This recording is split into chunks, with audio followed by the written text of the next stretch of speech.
Welcome to the 2024 Big Z Sports High School Football Preview Show, presented by the Keim Home Center, live from Sammy Sue's Barbecue in Dover.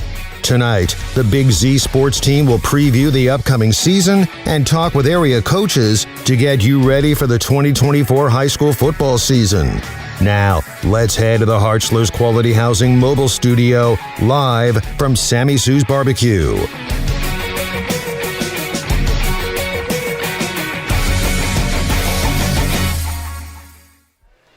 Welcome to the Big Z Sports 2024 High School Football Preview Show, built by the Keim Home Center from Sammy Sue's Barbecue in Dover, 237 West Front Street. And, man, guys, I cannot believe that the football season is here already. Where'd summer go?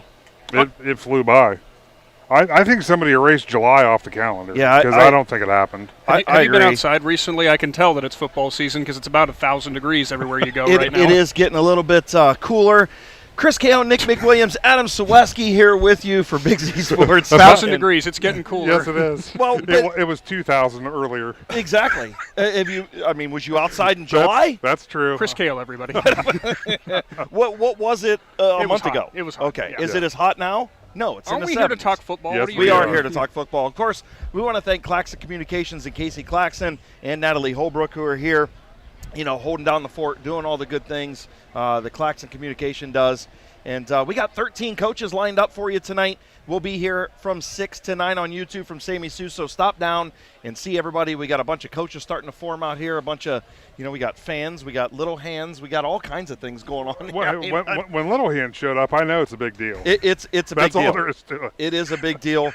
Make sure you check out Big Z Sports, of course, on all of our social media platforms. And, of course, now on WJER.com as well. Yeah, it's going to be an exciting season. Obviously, the schedule was posted earlier this week on Monday. And based on the reaction, I think the community likes the idea. We're going to be hitting a lot of schools this fall, and I know we're excited to do it. And to that point, I want people to understand this or realize it. I'm sure people have seen the post by now, but if you haven't, should put it in pretty good perspective. Over 40 games just in the regular season. Yes. Need we say more? Yeah, you shouldn't have to say any more. The bottom line is WJER Sports, Big Z Sports, now one. Yep. Simple as that. Really. Simple as that. And so you'll be able to hear the Big Z Sports Show on Friday nights from 5 to 6:30 on both stations. Yeah. The post game on both stations, and then games all over the place. It's so easy, Chris, that I think now what we can do, we can talk about the food. And who better to talk about the food? Yeah. We're going to welcome in Chris from Sammy Sue's Barbecue. We'll join him, or he'll join us right after this timeout. Let the experts at Bear Carpet One in Sugar Creek help you pick out the right window treatment for you. Bear is now carrying Alta Window Fashions. Their cost-effective, made-in-America blinds and shades come in many styles. Honeycomb, roller shades, wood, faux wood, aluminum, and vertical blinds. Even custom shutters in many fabrics and materials. Alta blinds and shades can be automated through a remote, smartphone, or even voice. Come check out Bear's Alta display. Bear Carpet One, just off Route 39 in the Salzburg Plaza in Sugar Creek. Big Z Sports returns once again, the 2024 high school football preview show built by the Keim Home Center from Sammy Sue's Barbecue in Dover. Going to welcome in Chris from Sammy Sue's. How you guys doing? Look, we would rather see Sam than you, just throwing that out there. I'm prettier. I don't know about all that. Chris, he just fed you, and you're saying, we'd rather see her. He not did you. just feed me with an outsider, and it was yummy as always. There's no better barbecue in the area than right here, Sammy Sue's Barbecue on the corner of Front Street and Tuscarawas Avenue. You guys are open Tuesday, Wednesday, 11 to 8, Thursday through Saturday, 11 to 9, 330-602-7675. You can visit SammySue'sBarbecue.net or on Facebook for all of your barbecue needs. Tell us about the catering service and what you guys got going on coming up this fall. This fall, it's our anniversary, 13 years come October. Crazy. Time flies. We're going to be doing our Rib Fest, so be ready for that. We're going to have a discount on ribs. And then we're going to do a little giveaway like we always do. We're going to have prizes, stuff like that. We'll be giving some items away, so be ready for that. I'm ready for it. I heard discount ribs, and I'm just really, really excited about that. You know what else? My man goes to Indy 500 every year, too. Oh, Yeah. See, even should more. I just step we have aside and let you two talk about we that? could probably do that, but we have even more in common than just food now. Oh, well, there It you was go. definitely a wet one this year. It was wet. We were It was soaked. very wet, but it turned out 500 miles got ran, and that's all that matters, right? Yeah, I didn't get home till about 4 o'clock in the morning. Same here. But that's okay. But that's all right. Hey, talk to us about, high school football. You guys have always been active with us with high school football. You sponsor the game breakdowns of the Dover Tornadoes every year. Obviously Sam involved with the cheerleading side of things. Just talk about, your involvement in high school sports with us and, how much it's done for both sides. Oh, it's huge. Well, like you said, Sam's a cheer coach for Dover. Of course, she's a Philly graduate. I know. She switched sides. That's all right. Went across the river, crossed enemy lines. My wife had to switch sides too. She was an all-Ohioan for New Philadelphia, and our kids went to Dover. So Well, her nephew goes to Philly, so she's going to be at all Philly games, rocking Philly gear. So we'll see how that works out. But yeah, we're excited. We can't wait. We love the high school football season. And he's going to, unfortunately for you, he's going to feed me and Roger and Adam on Friday nights here and there. We're looking forward to that. We're going to be bringing the homemade, in-house barbecue. Shannon and I always get the short end of the stick, is what you're saying. Well, listen, you guys are the ones that want to go out on the road. You got to feed James Brown. Oh, for Pete's James sake. Brown, Terry Bradshaw, Boomer Esiason. You got to feed them. I really do want to leave now after hearing that. But anyway, all joking aside, you guys I know have so much pride when it comes to making stuff in-house, keeping it fresh and keeping it as delicious as possible. Well, that's the thing. Her biggest thing is consistency is key. She wants you to come here 5 years ago and be the same exact product as when you come now. And everything's made in-house. We smoke everything here. It's all fresh every day. And I can honestly say, I'm trying to think, the first time I came here was probably 4 or 5 years ago with Big Z Sports. Brisket, exactly the same as I remember from 5 years ago, just as perfect as before. The outsider that they created for Big Z Sports, it's the same now as it was that I literally had about 20 minutes ago. It's the same as it was about 10 years ago. Honestly, we can't take the credit. You guys created. You said, hey, how can I get bread, pork, cheese, onion ring, brisket, bacon, all in one shot? Okay, we'll do it. We can do that.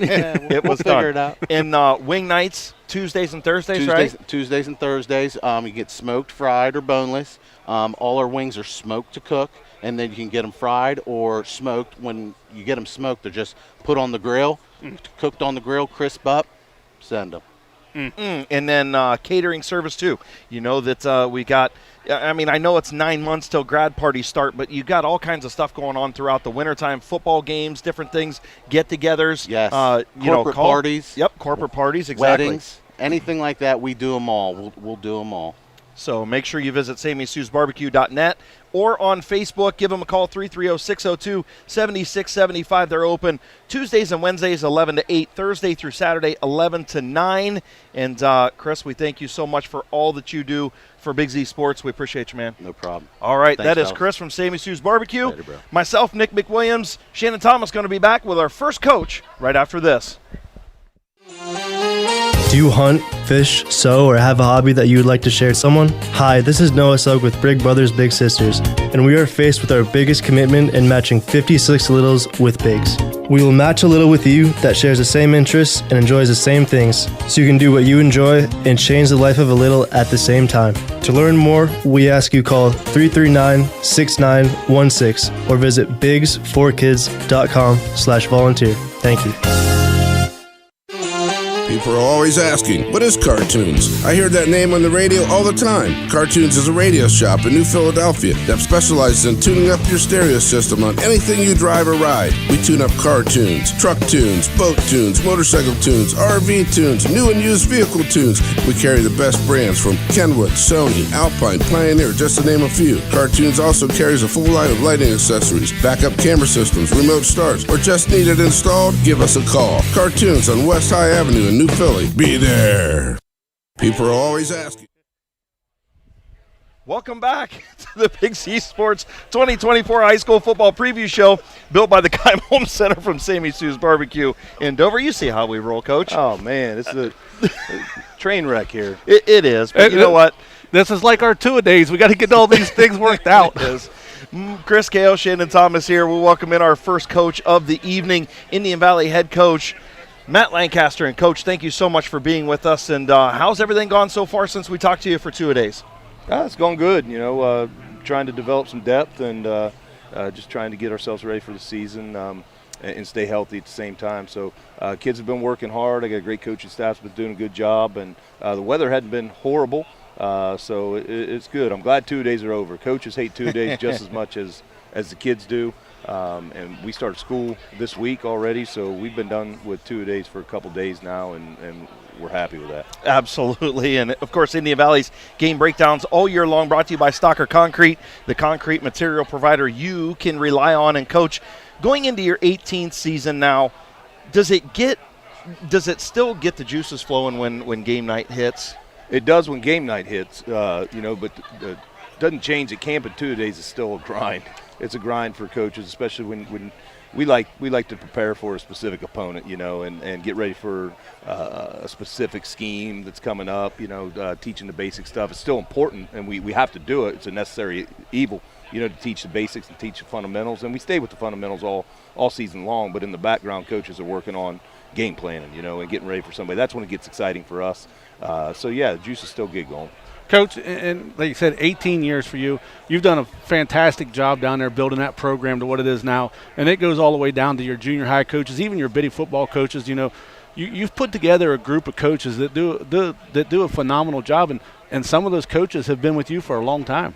Yeah, Coach Boland's been with me. We've coached together for 21 years before I got the head coaching job there, and he's been with me for, this will be his 18th. Chad Peterman's been with me for 18, and the rest of the guys have been there for over a decade, a couple new ones, but middle school coaches have been a mainstay for almost 10 years, some a few longer than that, and the Pee Wee coaches too have been pretty consistent. So it helps when you're teaching the same thing. I'm not a big Pee Wee football proponent, if kids want to play, great. I'd actually prefer if we just had flag, but I know kids want to play, and so if they're going to play, you might as well have good guys there that are going to teach your concepts. And so our kids learn the same terminology, same language from the time they start in elementary school, and the same fundamentals all the way up through 12th grade. So that's nice. It's beneficial. Oh, it's a key to building your program, right? We talk about that even when you go to the basketball side of things, or you go to soccer, any high school sport. The lower you can start it with that terminology and those schemes and everything else, and build that all the way up through. By the time kids get, sophomore, junior, senior years in high school, they know what to do. It's second nature to them. And that's the one benefit of having youth programs like that. Football's a different animal because you don't want to run kids off in football at the younger levels. You don't know what kids are going to hit growth spurts, and depending on how you do it at the youth level, it can be beneficial. And I think it should be kept limited, with limited contact, limited amount of games. There were times when there was even our youth was playing longer than we were in the season. Wow! And I said that's not right. That shouldn't happen. Keep it limited for them. Keep them. They got to have a love for the game, and make it fun. Make it fun so they stay out, so we get decent numbers, and kids shouldn't decide they're not a football player or I am a football player in 4th grade. Right. Agreed. So, Coach, quick recap of last year's season. Another outstanding run in the playoffs for you guys. You took Steubenville to the limit right there, but you kind of come in at the underdog, but that's due to the schedule you played. So everybody's like, what's this team going to do? Well, you went there and you just started knocking people off in the playoffs, and they had another good run. Yeah, and that changed my opinion about something too, because when they expanded the playoffs, I was a big proponent of 12 teams is the max they should take. 16 is ridiculous, and I thought it was an OHSA money grab to do that, and I didn't think any team 13 and lower could compete. Right. Well, we were a 13 seed. I know. We would have been on the outside looking in had what I wanted with 12 teams gone through. But we scheduled knowing that the playoffs were expanded. Sure. Knowing that we could take some losses in the regular season against good competition, and we'd come out better off, more prepared come playoff time, and that showed last year. We were a 13 seed going against a 9-1 Logan Elm, and then a 10-1 Bishop Reedy, and then Steubenville, and went toe to toe with Steubenville with the best team, top 4 team in Division 4. So our kids were ready. Yeah, absolutely. And, you defeated playoff teams in Sandy Valley, Ridgewood, Tusky Valley, all during the regular season, before getting you in. So, look, anytime you come in and finish the season at 7-3 and you guys are the 13 seed, you guys were a better team than that. You know what I mean? You were better than the 13 seed, and I think everybody knew that. And you look at the teams we lost to, Dover and St. Clairsville, and those perennial powers. Galloway, undefeated. Yep. Just a tremendous team in Galloway. So even we probably got more from our losses, than we did in our wins. But having a tough schedule was good. As long as you stay healthy through it, is good for you down the road. Coach, obviously lost a lot with Sam Carter, with Colton Thomas, Tanya McComb, Tyson Pryor, Cam Guspett, Quake Beatty. The list goes on and on. You lost a lot of talent. But, man, you bring back, in my opinion, one of the best players in our area in Grady Kinsey, and he's only a junior. You've got Eric Golder. You've got Riker Williams, who's a sophomore, who has just had an outstanding freshman year, especially on the basketball floor. We know how athletic that kid is. Jackson Bircher coming back. Just talk about those kids that you have to replace, and it takes a group to replace those guys, right? And just stepping up as leaders. Who have you seen so far kind of really taking that leadership role? Well, Grady and Jackson have done a good job. Our captains this year, Grady Kinsey, Jackson Bircher, Hunter Peterman, and Owen Faulkner. And Owen Faulkner's another returner. Yep, another one. He's been a role player for us the last couple years since his sophomore year, and their leadership's been pretty good so far. Definitely replacing those guys isn't going to be easy, especially KT. KT's such a dynamic kind of player. I mean, replacing Sam at quarterback is going to be a task, but we're just fortunate that we have another young kid coming that we think is going to be pretty good in Riker. So, Sam did a great job running our offense the last couple years, but a dynamic player like Colton and what he did for us both offensively and defensively from the backfield, from the wide receiver spot, in the defensive backfield. You're not going to replace a kid like that unless you do it by committee. His offensive touches are going to be spread out between those guys that you mentioned, Eric Golder and Owen Faulkner and Jackson Bircher. And a couple of Colton Smith, a name you haven't heard yet. That's a nice receiver that's been waiting his time and putting his time in the weight room. A program kid, and he happened to grow a little bit this off season, and he looks really athletic. So, Grady and Jackson, our captains, have done a good job leading us. Replacing Tanya McComb's going to be tough too. Defensive side of the ball in the secondary, he tied the school record in interceptions last year.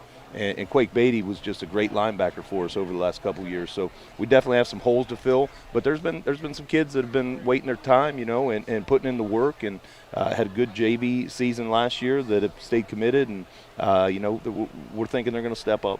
Yeah, you're talking about, record-holding kids, Shannon, and Sam Carter, Colton Thomas, and like you had mentioned with Tanyan, we're talking about school records with these kids. Every in that one group, of those kids. Quake Beatty had the season record in tackles 2 years ago. So. Yeah, that was a record-setting defense, and then Sam on offense. But the thing about those kids that sticks out to me is they were kids that did all the work for you in the off season. They were the kids that showed up to the weight room. They were coachable kids. They did whatever you asked them to do. I mean, they changed positions. They went wherever, and hopefully that all the younger kids that seen that, it rubbed off on them. And they're like, you know what, we're not that class, but we want to be as good as that class, and hopefully that leadership. And it definitely rubbed off on Grady, I'm telling you, because he's probably the hardest kid we've ever had working in the weight room, and you don't want to be in the weight room watching him work out and you not knowing that you're working as hard as him. So it's good to have that leadership that rubs off on everybody else and makes them better.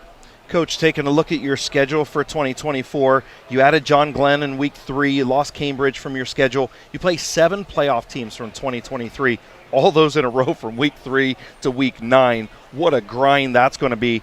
You play 2 of your first 3 at home, 3 in a row on the road in the middle, and then 3 of your last 4 at home to finish the year. Just talk about how your schedule is shaped up and how things are looking, as we go through the season and ultimately finish with Claymont. Yeah, and even our week 2 that you didn't mention, Meadowbrook, we think they're going to be a lot better this year. They got most everybody back, and we see them as a playoff opponent as well. So we're going to play playoff competition, throughout most of the season, and that's good. That's what you want, to get your team ready to go. Our motto this year is reach higher. We've been there. We've been knocking on the door, with the league and with the playoffs, and this group committed that they want to reach higher, and they want to actually not be knocking on the door, but getting through that door. So it's going to take some good games against learning curve against that playoff competition that we got coming up here throughout the season, and we just want to improve every week, get better every week, and be ready to go. Coach, you got to be happy. The last few years, it seemed like every time you needed to replace somebody, it was always on the offensive line. So for once going into a season, you're coming in with an offensive line that's got experience, and you got skilled people coming back to be with them. Yeah, I'm glad you mentioned that, because that's why I wanted to bring up my offensive line. You know, our offensive line, we got a good group coming back, and really 5 of 6. Including Jackson Bircher coming back, because Brogan Wilson started as a freshman for us last year throughout the playoffs due to an injury. Hunter Peterman back at center. David Stryker is starting tackle the last 2 years, so we got a good core coming back, and Brogan O'Connor started for us last year at guard. So we really got to replace one spot on the offensive line, and we've got competition going on for that right now, but it's nice to not have your question marks up front like we've had the last couple years. Our question marks are in other spots, Yeah, last year you went up to Akron against a pretty big defensive line that had a really good kid on it with an offensive line. You didn't know it was going to perform or not, and they stepped up and they performed. So it's going to be interesting to see how this offensive line continues to gel throughout the season. Yeah, last year at this time, this offensive line that we're playing with right now was just cutting their teeth. We weren't sure how good they were going to be. Ended up being a good group, not real big, but to have them back for another year, anytime you get your guys up front back, it's a positive. Well, you know what this team's going to do, right? You guys are going to pound the football, and you're going to see a lot of Grady Kinsey. You're going to see a lot of Eric Golder. You're going to see a lot of Riker running the football as well. 28, almost 2,800 yards, averaging over 200 a game, 48 touchdowns on the year on the ground. I mean, that's the philosophy. You guys are going to out-physical everybody, and that's the name of the game. Hey, you know what we're going to do. You got to come stop us, right? It is. But we've transitioned over the last couple of years. Most people don't realize last year we were actually 50-50 run to pass. Really? We were 50-50. Okay. And that was a goal we set out at the beginning of the season. Coach Peterman and I said we could, partially because of our offensive line, we did not have the dominant offensive line that Indy Valley used to have, that kind of offensive line, and so we wanted to be more balanced, and we came out at the end of the season pretty much 50-50. Now, most of our damage ends up being done on the ground, right? But we want to keep teams honest and not be as predictable as we used to be in the past. And when you got guys like Sam Carter that can make good decisions, and now we got Riker coming in, we think he can continue that trend. And Grady's going to do Grady things. He's just a special player. But if you can be more balanced, then teams can't load the box against Grady, and you've got things on the outside. They've got to make up their mind on what they want to do. Yeah, and Sam, you guys averaged about 130 yards on through the air, I should say. 14 touchdowns, only 3 interceptions. When you don't turn the ball over, that's going to help a lot of things too, Coach. Yeah, and that's a key for us. Taking care of the football and doing the fundamental things of blocking and and tackling well, things like that, and definitely not turning the football over is one of those fundamentals. Well, Coach, we really appreciate you taking the time to join us. We know you got to get out of here. We look forward to covering Indian Valley football like always all season long, and we wish you nothing but the best. Look forward to talking to you down the road. Thanks, guys. Appreciate all the coverage you guys give for high school football in the area. Absolutely. That is head coach Matt Lancaster of the Indian Valley Braves. When we come back, another coach on the way here on Big Z Sports. Cush Financial Group has been proudly serving the community's financial needs for over 35 years. The team at Cush Financial follows an industry-leading service model with a unique approach and fiduciary responsibilities associated with their board-certified financial planner. With over 75 years of combined experience, the advisors at Cush Financial Group are here to help you achieve your financial goals. Contact their office at 330-308-8700 or visit their website at cushfinancial.com to see about scheduling your free consultation today. Securities and investment advisory services offered through Independence Capital Company Incorporated, member FINRA SIPC. Cush Financial Group. This is RJ Jacobs from DAC Vitamins and Minerals. Did you know that DAC Vitamins and Minerals has more than 40 proven equine supplements that include daily multivitamins, joint, digestion, reproduction and fertility, calming, and many other specialty products? DAC also carries a complete line of livestock products called DAC Show Contender. Feed DAC Vitamins and Minerals to get the competitive edge in the show pen. We've been feeding champions since 1983. At First Federal Community Bank, investing in our community isn't just a slogan. It's how we do business each and every day. I'm Corey Parker, mobile mortgage lender, and our goal is to empower your financial well-being and build a lasting relationship with you, your family, and your business. We're here to assist you every step of the way, from checking and savings accounts to mortgages and commercial loans. First Federal Community Bank, serving your banking needs in Dover, New Philadelphia, Yorksville, Sugar Creek, Berlin, and Mount Hope. Equal housing lender, member FDIC, NMLS number 1810696. At Gillen Body Shop, they know that when their business is needed, it's never planned, and that can cause you quite the inconvenience. That's why Gillen Body Shop makes the process as easy as possible for you by making sure the work is completed right the first time. And Gillen Body Shop's experienced staff gives all completed work a 100% guarantee. So when those unplanned repairs to your vehicle are needed, there's only one choice: Gillen Body Shop on Cary Avenue in New Philly, or find them on Facebook. Welcome back to the 2024 High School Football Preview Show with Big Z Sports, built by the Keim Home Center, from Sammy Sue's Barbecue in Dover. Chris Kale and Nick McWilliams joining us now. Head coach A.J. Sarbaugh of the Fairless Falcons, and coach, going into your 7th season now. I kind of asked Coach Lank, does it ever get old? No, I don't think so. No. Every year's different. You're working with different kids, new expectations, different schedule. Every year's different, so it doesn't get old. If it is, then you probably need to find something else to do. You know what doesn't get old either? Him not having a voice. It's every time, man. Usually on Friday nights when he calls in, we're like, I got to crank his feed because his voice is gone. You know what the most fun about that is, though, Coach, that we can laugh about? It's win or loss. It's the same. It doesn't matter. It doesn't matter. It doesn't matter. It doesn't. Coach, go ahead. No, you're right. I was just going to say, Coach, we were so happy to get down and, or I should say get over and do your two-a-days and kind of talk to you about how the off-season's going. I know we talked about whenever you have someone like Carson Colucci at the quarterback position, now graduated and moved on, but something that we kind of touched upon and I wanted to dive a little bit deeper in is you said about how many underclassmen who were maybe underclassmen last year who got all that playing time and are now going to be in really predominant roles consistently rather than just having to slot in at various different times throughout the season. Whenever you guys are looking at that in terms of film study, in terms of breaking everything down heading into the year, how much has that helped? How much have you seen them mature from one season to to right before this season? I think immensely. I think when you're thrown into the fire for the first time as a young kid, you're adapted to the physicality, the speed of the game, the bright lights, the fans in the stands. Like there's no one wants to play freshman or JV anymore, right? But there is a reason you move up the ladder and you play freshman and you play JV and then you become a backup and you get on special teams and then you're a starter. Like there's a reason. That's why it's been forever. So when kids get thrown in the fire maybe a little bit early, you're going to have some mistakes here and there, or they're not physically ready. They might be doing the right thing. They might be playing as hard as they can. But if you're a 14, 15-year-old kid and going against an 18-year-old man, you don't like those chances, right? So I think we're stronger. Our kids are faster. They're playing faster. Like their times are faster, but they know what to do. They're not thinking on the field. They're reacting. So that's been really good to see on both sides of the ball, skill and line. And, you alluded, Nick, to Carson Colucci. I mean, what an outstanding athlete. You don't replace a kid like that. You have to have multiple kids step up, to replace a young man like that. My favorite player that you had last year, Gio Moore, kid did a little bit of everything. I mean, he's blocking kicks, scoring touchdowns, 60 tackles, a couple interceptions, 12 touchdowns, receiving last year. Andy Gill, Hunter Launcer, just a host of kids that you lost talent-wise.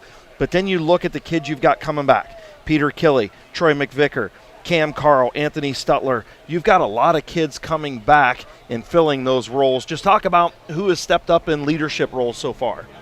Yeah, we really do, like you said, and wish Gio Moore the best. He's at Ashland right now playing football. He had, and I think we said this last year, Gio almost didn't even play, so I'm so happy for that kid and had a great senior year. But Peter Killey, I think, is really motivated.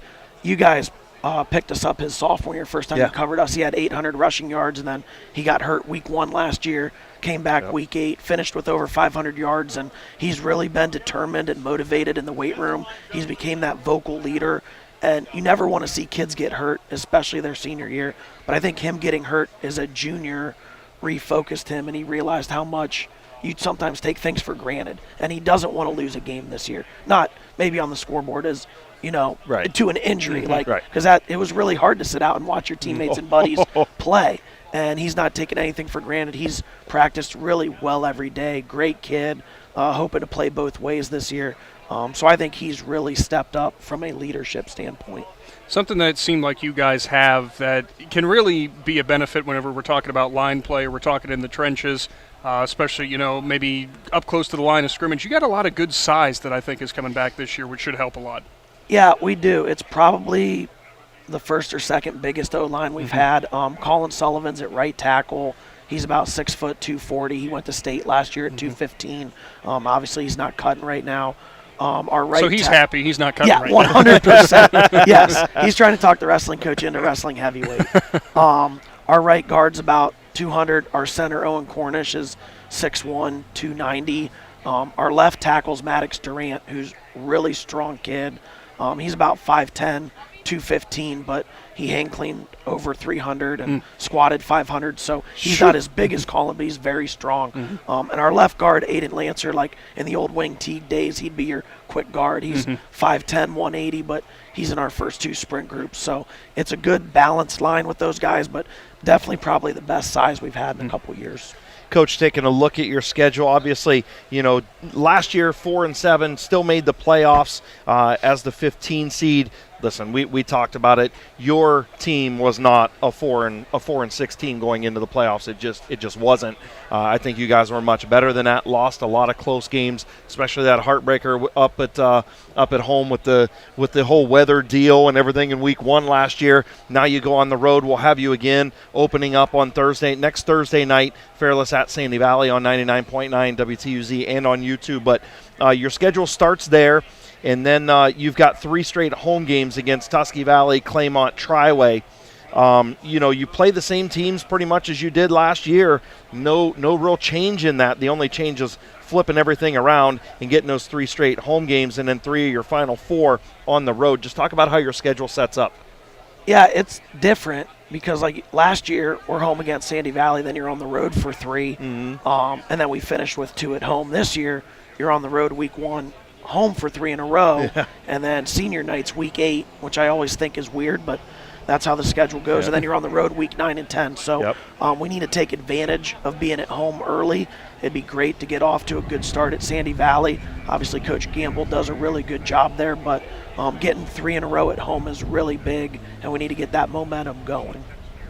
And one of the last things that I had for you, pardon me, whenever we were talking, I think when we came up there to Navarre and we were just discussing, what you were expecting for this season, no one ever knows what the outcome's going to be. You can always work so hard and put everything on paper, watch film, do all that, and think everything's, it's going to be as perfect as we expect it to be.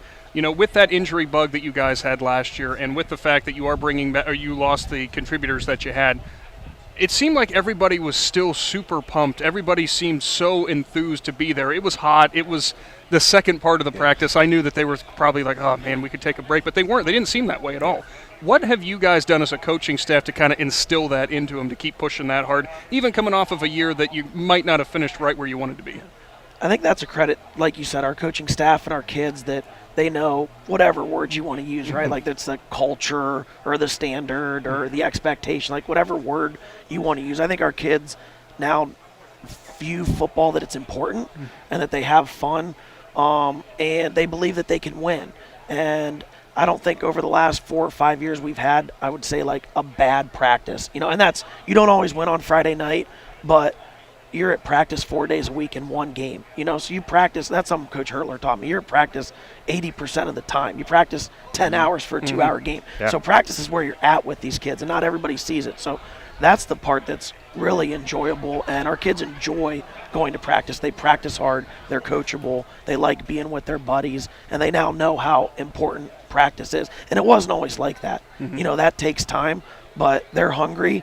They know that last year we didn't do our best. Lost 4 games by a touchdown or less, and we got to finish this year. That's the thing we've talked about. 3 of those games we were tied in the fourth quarter. But I think they're just hungry, and they've seen where, even though we were 4-7 last year, we were in every game. So we've had a 4 or 5 year run where they can see we can keep being competitive and keep winning every year, and you have a chance to build on something. And for these seniors, what's your legacy going to be?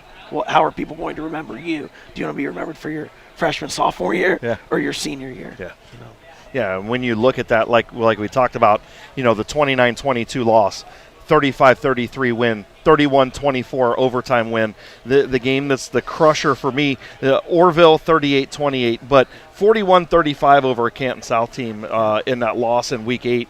That's just gut-wrenching. So like you said, it's about finishing games this year. It is. And you were at the Sandy Valley game. We told our kids we're up a touchdown with 8 minutes to go. We need to get a stop.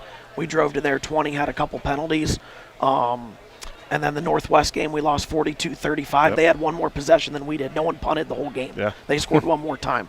And Orville, we are tied going into the fourth quarter, and we're down 3 with 5 minutes to go. We're on their 30-yard line, and we turn it over. They score to go up 10, then we score, then they score. So it was really a back-and-forth game, and you touched on the Canton South game where I think our kids probably played their best game of the year. And unfortunately, sometimes it doesn't go your way, and that's life. And that's also, I think we all want to win as coaches. I like to think I'm as competitive as anybody. You are. That's why you can't talk. Kids need to learn, that's life. You don't always get the job you want. You don't always, get those things. So how do you respond? I think that's a thing I'll take away from last year's group. As tough as it was, you kept losing those nail biters. They kept coming back Monday and practicing and working hard and improving. I think that's also our job as coaches, is to prepare these young men for life. Absolutely. Well, we will open things up next Thursday night. Fairless at Sandy Valley on 99.9 WTUZ and on our YouTube channel. Coach A.J. Sarbaugh, thank you so much for joining us here from Sammy Sue's, and go spend time with the family, and we look forward to seeing you next week. I will. Hopefully next Thursday I don't have a raspy voice. Hopefully you don't. We're not going to count on it. Odds? You guys already putting odds on it? That was head coach A.J. Sarbaugh of the Fairless Falcons. Again, they open up with Sandy Valley next Thursday. Big Z Sports going to return on our preview show with another coach right after this. This is Jordan Hartzler. At Hartzler's Quality Housing, our goal is to help customers achieve the dream of home ownership. We have been a family-owned, affordable housing business for over 40 years. We value our customers and have the knowledge and experience to help you walk through the home buying process from start to finish. Conveniently located just off I-77 in New Philadelphia, stop by and browse their model homes or learn more by visiting Hartzlers.com.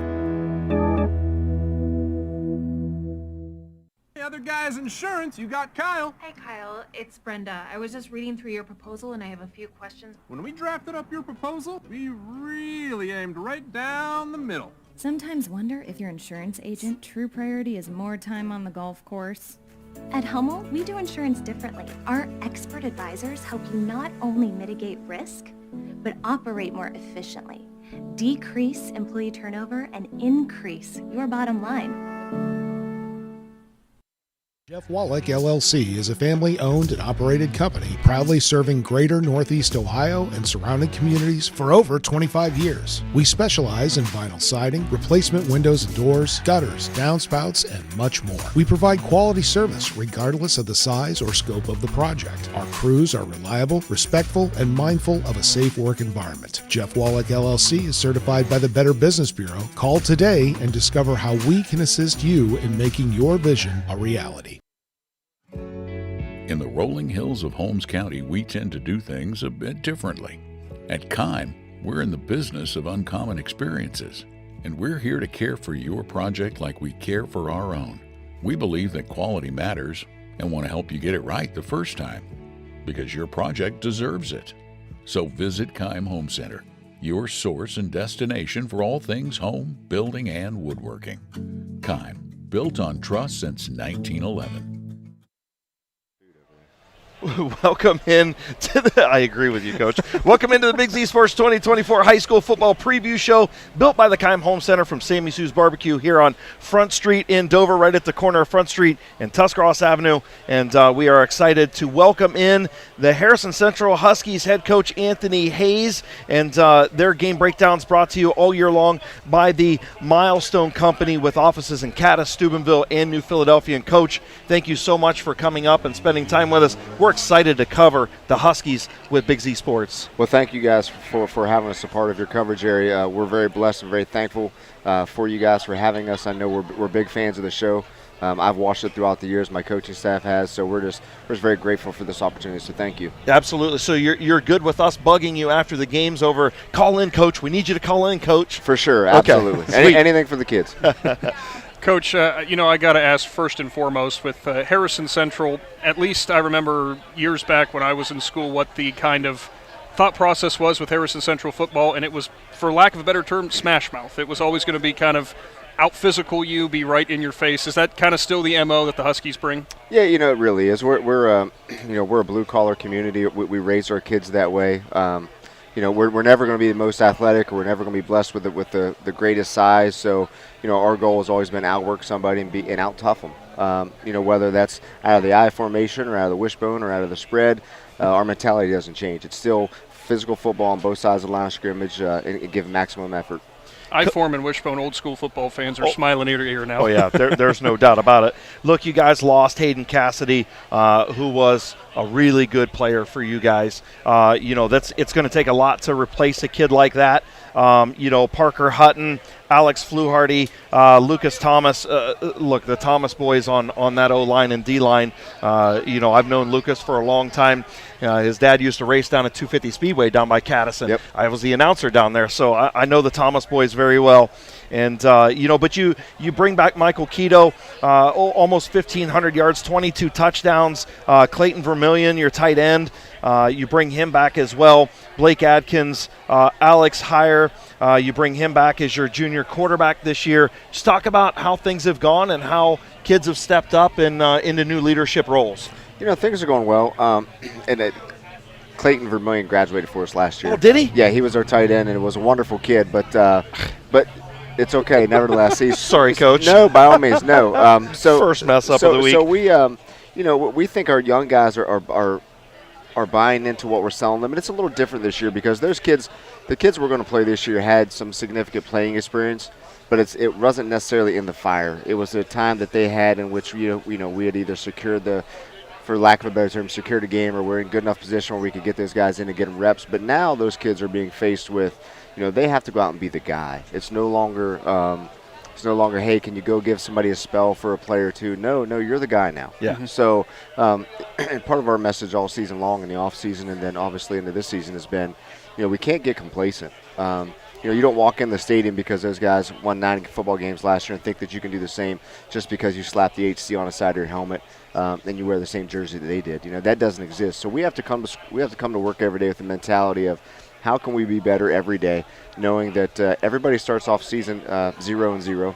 And for us, the only way for us to get to 1-0 is to make sure the days we have leading up to that game is better than they were last year. And if we try to do anything less than that, then we're in big trouble. Coach, just running down through the schedule that you guys are going to present this year, 6 of the teams that you're playing were playoff teams last year.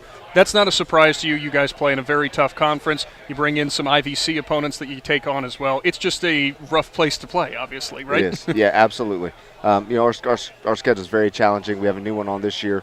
We replaced a playoff team, which was East Liverpool, with Fort Fry, who's a perennial powerhouse in Division 6. I think they've been in the Final Four 3 times in the last 10 years, I believe. So, again, it's just it's still played on the same size football field. Everything's still played the same. We get 1 football per possession. That's it. So again, we're going to prepare to be our absolute best, and first and foremost is we need to be focused on Claymont. Mm-hmm. Yeah, and like you talked about, they finished 9-3 last year, 3-1 in the Buckeye 8. The number 4 seed in Division 5, Region 17, ultimately lost to Garfield, the number 5 seed, in the second round, and kind of a shootout game, 56-35. But Coach, just talk about how everything kind of pans out after Claymont, like you talked about. You've got Fort Fry in the first half, St. Clairsville, Indian Creek, Edison, Buckeye Local in the second half, and Big Z Sports obviously going to be down there. We kind of kick things off in week 1 with you guys at Claymont, and right here on 99.9 WTUZ and our YouTube channel. So you get to kick off with Big Z Sports right off the get. Fantastic. We're excited. As I said, we're excited to be a part of it. We're always, anytime we can get coverage, recognition for our kids out there, it's a wonderful thing. Absolutely. And you guys do such an outstanding job. So not only are they getting coverage, but they're getting outstanding coverage. So we've seen the way you guys have done things here throughout the years, and it's always been first class. So an opportunity for our kids to get recognition by a first class business, it's great for them. You talked about our schedule, and if you look at our first 3 games of our schedule, we open up with 3 IVC schools. Right. I've always kind of liked to do that. I like to try to get teams up north here to play. I think it's a good fit. I think it's good. You create good rivalries that way. Claymont first, number 1. By all means, don't look by them because I think they're in a good place right now. Very, very athletic. They've always been athletic, but I think this year there's something different about them, and I look for them to come out of the gates ready to go. Coach, did you get something to eat? I did. I was over there snacking on some brisket, and Coach Buddy over there from Claymont. I'm hoping he doesn't get my food. He's eyeing it. He is eyeing it up. So it's the food's great. Everybody here has been great. We're just happy to be a part of it. And like I said, very thankful for you guys. The thing I love so much about the preseason shows that we do, and even the wrap-up shows at the end of the season, is these are opponents for week 1. And they're sitting at the same table, just so you know. and that's what we love about it. And you'll get to see that, right? When we have our wrap-up show at the Point coming up at probably end of November, beginning of December time frame, we do this again, only inside. And all the coaches just kind of sit around and eat and talk about their seasons. And it's so cool. It's something that I love to just sit back and watch that happen because it's awesome to be able to fellowship with your fellow competitors, and it's always cool to see that. Yeah, most definitely. It's great to be around these guys, and you bounce ideas off of each other, and absolutely you kind of, there's a lot of successful programs that are part of this event tonight. So anytime you have an opportunity to steal a couple of things from them, what an opportunity that is. Well, we're looking forward to covering Harrison Central all season long. Again, their game breakdown brought to you by the Milestone Company with offices in Caddis, Steubenville, and New Philadelphia. Head coach Anthony Hayes in his 7th season. Going to have them kicking off week number 1 on Friday against Claymont on 99.9 WTUZ and our YouTube channel. Coach, thank you so much for taking time out of your schedule to come up here, and we look forward to covering you all year. Appreciate you guys. Thank you for the hospitality. Absolutely. That is head coach Anthony Hayes of the Harrison Central Huskies. We'll be back with another coach here on the Big Z Sports High School Preview Show right after this. Kishman's Fresh Market IGA has provided residents in Malvern and Minerva the freshest quality products since 1954. The family-owned grocery store prides themselves on providing the communities with quality products, including their daily cut fresh meats by their on-site butcher. Kishman's Fresh Market IGA is a proud supporter of community events and their local school districts and would like to wish the area athletes best of luck in tonight's game. See all Kishman's Fresh Market IGA offers by visiting kishmans.com. Hi, this is Gian McInturf. For the past 30 years, the residents in and around Tuscarawas County have made the call to the realtors and staff at McInturf Realty for buying and selling of residential and commercial properties. We truly live in a great community, and in all those communities, there's nothing better than high school basketball. For myself and all the agents and staff at McInturf Realty, we would like to wish all the area athletes good luck this season, and make the call to McInturf Realty at 330-364-SOLD or find us online at McInturfRealty.net. Milestone Company is a family-owned and community-minded business that has served East Central Ohio since 1946 by providing financial and insurance services. Whether you're getting married, buying a home, renovating a home, having a baby, turning 50, buying that toy you've always wanted, or preparing for retirement, the Milestone Company has the financial tools to protect you and the places to celebrate it. The Milestone Company has 3 locations to serve you in Caddis, Steubenville, and New Philadelphia. Learn more by finding them online at milestonecompany.com. Is your vehicle banged up? Do you want fast, professional service to get you back on the road? Then call Impact Collision in Newcomerstown. Whether you need auto glass replacement, paintless dent repair, assistance with warranty and insurance, or just a free estimate, Impact Collision has you covered. So next time you need a repair, call Impact Collision in Newcomerstown. 740-492-0987. Open Monday through Friday, 8 to 5. Schedule your appointment today and let Impact Collision work for you. Absolutely. Welcome back to the Big Z Sports 2024 High School Football Preview Show, built by the Keim Home Center from Sammy Sue's Barbecue on Front Street in Dover. Make sure you visit SammySue'sBarbecue.net and check them out on Facebook. Also want to give a shout out to Joe Geckler, who was unable to join us. He's out on assignment, but Joe will be obviously here in week number 1 at that Harrison Central Claymont game that we just talked about. We'll talk to head coach Buddy White coming up in a little bit, but now myself, Nick McWilliams, going to be joined by head coach Derek O'Hara in his second season with the Conotton Valley Rockets, and their game breakdown brought to you by the MWCD, providing benefits of flood reduction, conservation, and recreation since 1933. And Coach, going into your second year, are you a little more comfortable heading into the second year at the helm? Yeah, absolutely. First off, thanks for having me. Thank you, Sammy Sue, for hosting. This is awesome. You know, what you guys do for us and coverage of our kids, it's phenomenal.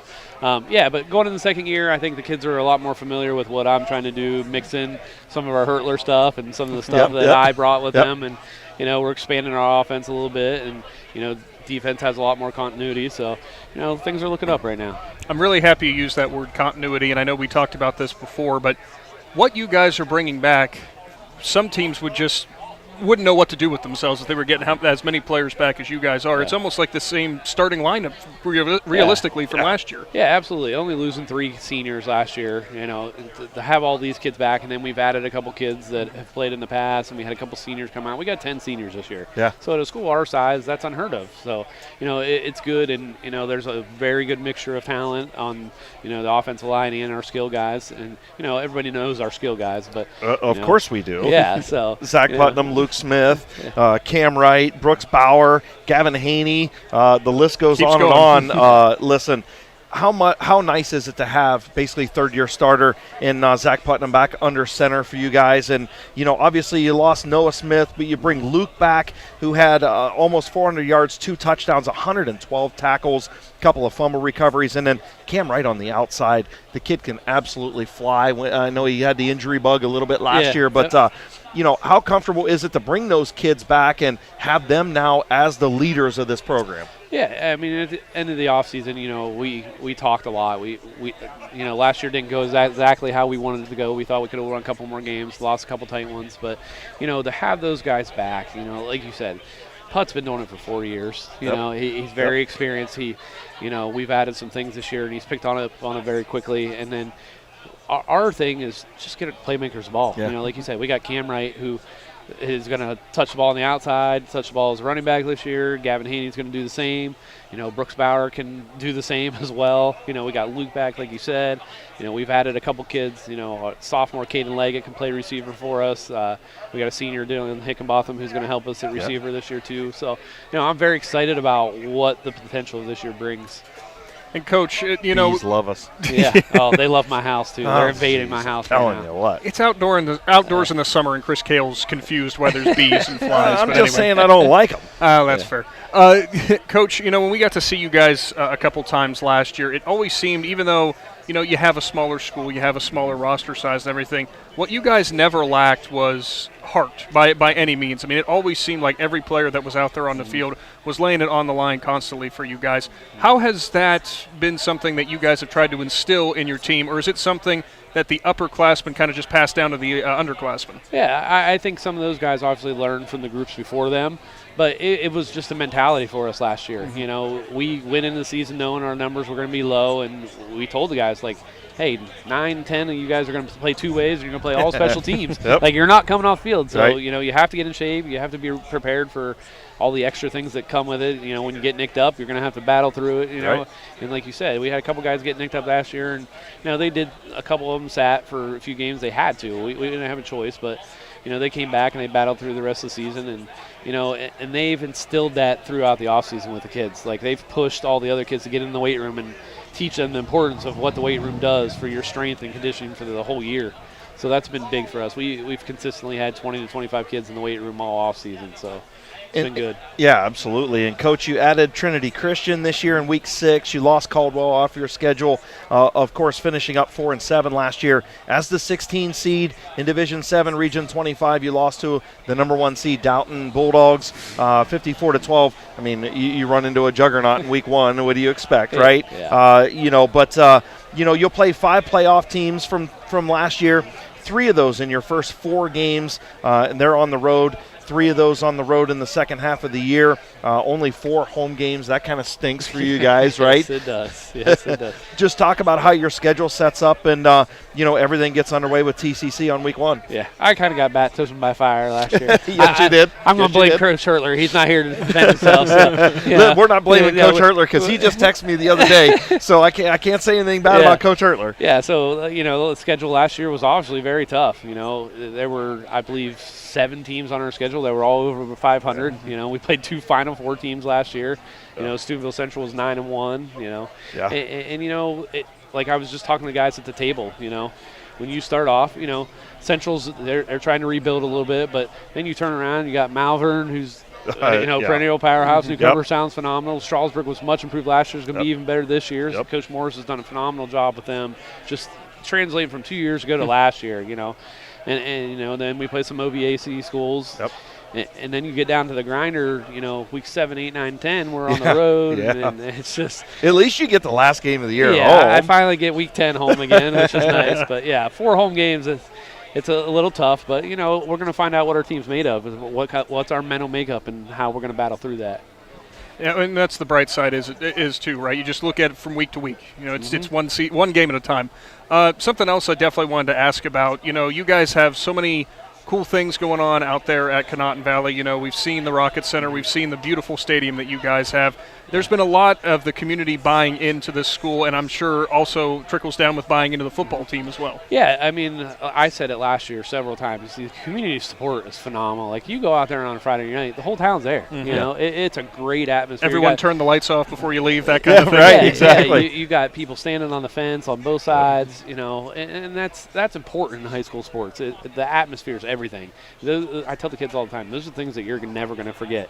And, and again, thank the community for what they've been able to do to vote some things to get approved. The Board of Education, the administration team have done phenomenal with getting things established out there, and we're adding things. We just renovated our locker room last year, and it's beautiful. We got a coach's office now. Yep, there you go. So that's wrong with that. That's huge, and it's just. For a Division VII school at our size, we have a lot of amenities that schools don't have. Exactly. And I tell all the kids, be thankful for the things that you have. Absolutely. Thank all the people that provide for you. They provide you for meals during 2 days and provide you meals after games and things like that. Just be thankful for the things you have. That's just a good motto for everybody in life in general, Coach. Yeah. And obviously Eddie Marsh, being out there, and Bill Love, they just do such a great job. And we've had such a long relationship with those guys too. So, we're excited once again to cover the Conotton Valley Rockets and cover you, Coach. We look forward to talking to you each and every Friday night. Even when you lose, you always text me and say, man, and we get to talk back and forth through text. But we just appreciate you. We appreciate you allowing us into your program. Appreciate everybody in the Conotton Valley community, and we look forward to covering you as always. Again, thank you guys. The coverage is awesome. We're very blessed to have you guys around. Absolutely. That is head coach Derek O'Hara of the Conotton Valley Rockets. Of course, their game breakdowns all season long, brought to you by the MWCD, providing benefits of flood reduction, conservation, and recreation since 1933. Big Z Sports Preview Show will be back with another coach right after this timeout. Oz Body Shop in Dover has been offering quality collision repair services for over 70 years. From minor scratches to more extensive collision repairs, Oz Body Shop offers the best service to get your vehicle back to showroom new. Oz Body Shop, located at 140 West Broadway in Dover, is open Monday through Friday from 8 a.m. to 5 p.m. Call Oz Body Shop at 330-343-1311. That's 330-343-1311. Take a second to step outside of your daily life and breathe. Muskingum Watershed Conservancy District brings that perfect break from a busy life and great destinations for relaxing, camping, fishing, hiking, family-friendly activities, and so much more. Atwood and Tappan Lakes also have new campsites with full hookup connections and full-service marinas. Reserve your adventure now at mwcd.org. The Muskingum Watershed Conservancy District would also like to congratulate all of the area athletes on a great season. The certified public accountants at Niedenthal & Company believe in the value of relationships. Niedenthal & Company has been in business for over 50 years in your community, helping individuals and businesses grow. Niedenthal & Company can help manage and prepare your payroll, plan your estate, and prepare your business and personal income taxes. Stop in to the Niedenthal facility on North Worcester Avenue in Dover and become a valued client today. Novelis Urixville is the world leader in aluminum recycling, and they need you. They are currently hiring general laborers and equipment operators. Pay starts up to $22.50 per hour with industry-leading benefits. To apply or find out more, go to novelis.com/careers and search Urixville. That's novelis.com/careers and search Urixville, or call 330-663-3961. Novelis is an equal opportunity employer. Welcome back to the 2024 Big Z Sports High School Football Preview, built by the Keim Home Center from Sammy Sue's Barbecue at the corner of Front Street and Tuscarawas Avenue here in Dover. Chris Kale, Nick McWilliams here with you. Of course, Natalie Holbrook, Casey Claxon for Claxon Communications. Make sure you check us out on our YouTube channel. All you got to do is search WTUZ Big Z Sports. You can subscribe. It's free. And you get notified every time we go live. And you get notified every time we go live, which is going to be a lot this year. And starting next week, if you can believe it. Yeah, starting next week. It is crazy. And speaking of next week, we welcome in head coach of the Sandy Valley Cardinals, Brian Gamble, coach in your 8th season. And we get to see you right off the rip in week 1, just a little over a week away as you host Fairless. Yeah, that's right. I appreciate you guys and all your coverage. And, again, we're excited for that Thursday game. You know, it's a big deal for both schools, both communities, and it's since we started this, I think week 1 on a Thursday, to be the one of the first ones to start off, kick off high school football. I think it's very special for everybody. Well, you remember last year when we were up at Fairless, I met you at midfield just before kickoff, and I said, Coach, does it get any better than this? Do you need any more adrenaline or to get pumped up than what you're feeling right now? And you're like, no way, dude. No way, man. No way. This is it. It's it. It is awesome. And now you get it at home this week to kick everything, or this year to kick everything off. Coach, how has the off-season program went since we've seen you on 2-a-days? Yeah, it's I tell you what, man, I can't complain about our attendance, our work ethic. We're checking all those boxes, you know what I mean? And that's a big deal for us. And I tell you, they've done a really good job to this point in time of just executing every part of our day, of our daily, our daily grind of what we do. So they've done a really good job of that. So I really don't have any like, oh man, are we doing this? Are we doing that? No, they're doing it. So right. I'm very, very happy with our work ethic to this point in time. Coach, I know a lot of the questions that people are going to ask are whenever you're talking about losing Nick Petro, Chad Davis, Troy Snyder, Chapin Greer, the list goes on and on. However, something that we talked about before was what you're bringing back and all the new things that you're going to get to add. You seem so excited about some of the new players and new names that the Cardinals fans are going to get to see. Absolutely. I mean, some of these guys, were behind those names, but they were still grinding. They're still working, and they're getting better, but they just couldn't get out, in front of those names, you know what I mean? So it's their time to shine. They've been waiting their whole lives for this. I'm just excited for them, for this opportunity for them to experience this with, what those guys above them got to do for a couple years. And so they put the time in, to put the work in. Now they get to go out there and, go out there and take it and do it. And I'm very excited for this new look, and our slogan this year is leave your mark. And these guys are excited to leave their mark. Absolutely, Coach. You talk about them. Of course, you return Lucas Gillen, just shy 800 yards and 11 touchdowns last year. An interception on defense. I'm sure he's going to probably increase that number on the defensive side this year. You return quarterback Drew Graybill. You have Jack Murphy coming back, Luke Williams, Micah Horvath, Natch Overly, just a lot of kids. Just give us some of those names who have stepped up as leaders besides Lucas, besides Drew, and, who you're looking forward to most to seeing improve and take those next steps. The names you just named there, those kids are working their tails off, and some other kids, even our captains right now. When you talk about our 4 captains, with Jack Murphy that you named already, Luke Williams you named already, Wes Little, our center, our 3-year starter at center. Those 3 guys are big for us, big pieces for us. And, I think, for Wes, I think he has really, really just turned a point of not only just understanding what the center situation is, but then understanding what it is, at nose position and just the 3-tech position. Just real excited for him. Again, and then Lucas Gillen. What words can a kid that's he's got a full ride scholarship at St. Francis in Pennsylvania, but he's worked all year round for it. He's our hardest worker. Ironman of the Year guy. Those guys. He put on weight. He put on almost 20 pounds. He looks great.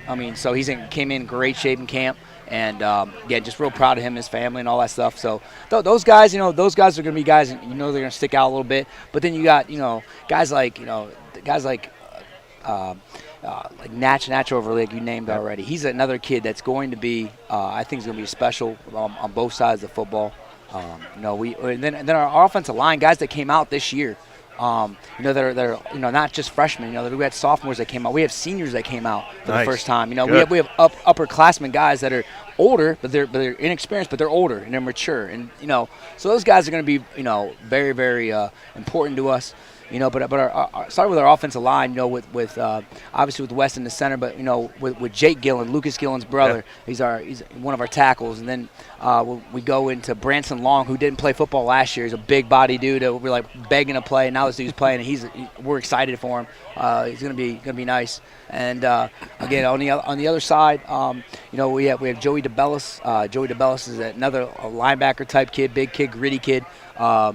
We like him. And then Cage Stout, he was moving from Carrollton last year, had to sit out and all that stuff, a transfer in. But a kid from Carrollton that understands how to run, how to block in a run scheme and things like that. So he's definitely going to get that, Coach, if he came from out there. His name's Cage, and I love him though, right. man. There you go. I love him. So those guys. Then we're comfortable with about 5 to 7 linemen that we are very, very comfortable with, and that's something that at Sandy Valley, we try to spread you out, because we don't know what it is up front to try to hide some blemishes. Well, this year we're comfortable with that. Nice. So again, a new look. You know what I'm saying? And it's we can't just this year we're not relying on 1 or 2 players that you've named that are alum now. Right. That if they're off, we're off. This year is gonna be a total team thing, and that's what I'm excited about. Absolutely. Running down through the second half of your season, we know how tough the IVC is. We don't even have to ask any coach anymore. Hey, how tough's the IVC? Yeah. We know this.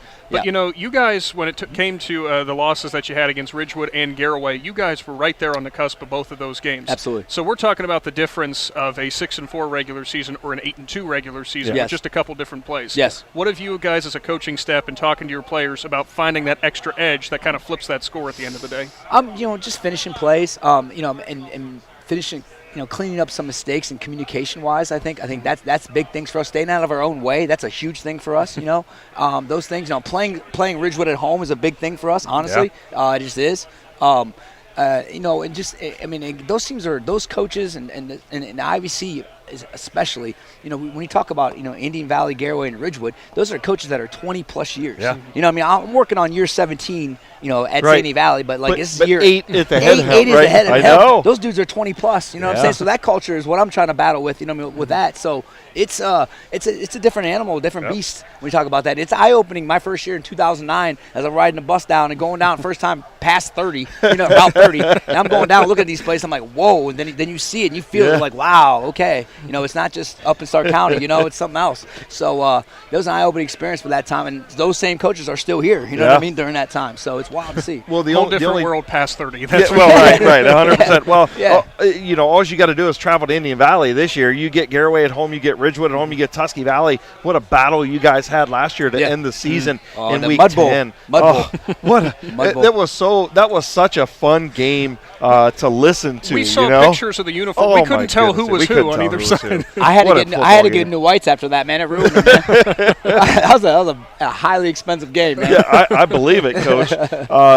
Like you said, with schedule, you added East Canton and TCC, couple of those crossover games, lost Canton South, lost Malvern from your schedule. 5 playoff teams from last year. Yep. You started home, then 3 straight on the road, 3 of your last 4 at home. All good news. Of course, your game breakdowns, once again, brought to you by Haas Body Shop, serving the area for over 65 years now. And Coach, it doesn't get better than week one. You get to kick it all off against your rival in Fairless. What a game it was last year. We had weather delays and everything else. We did. And, I'll tell you what, you got the win up there, and now it's time to protect home field, right? Yeah, man. I mean, the visiting team has had a lot of success the last couple of years, you know what I mean? So, again, it's going to be a battle. It's one of those games where it's like you throw out records and how you're going to be in the future. It's about right now, and it's going to be like there's a countdown clock in their weight room and there's one on ours. You know what I'm saying? So we've been ready for this, and like I said, we'll see how it goes. But again, we're excited for this opportunity to host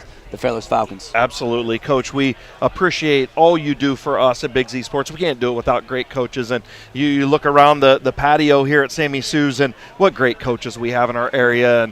And you guys open up your programs to us, and we can't do it without you guys doing that. You've done it for 8 years, and we appreciate you so much. We look forward to covering the Sandy Valley Cardinals all season long, and just look forward to another year here. And you say, "Oh man, I appreciate you, and go Cards." Attaboy, there it is. You knew it was coming, Nick. Yeah. That is Sandy Valley head coach Brian Gamble. Again, we will see them in week number 1 as they host Fairless next Thursday on 99.9 WTUZ and on our YouTube channel. So make sure you check it out and see these two go at it again. Their game breakdown brought to you by Haas Body Shop, and we'll be back with another coach on Big Z Sports Preview Show, all brought to you by the Keim Home Center from Sammy Sue's Barbecue in Dover right after this.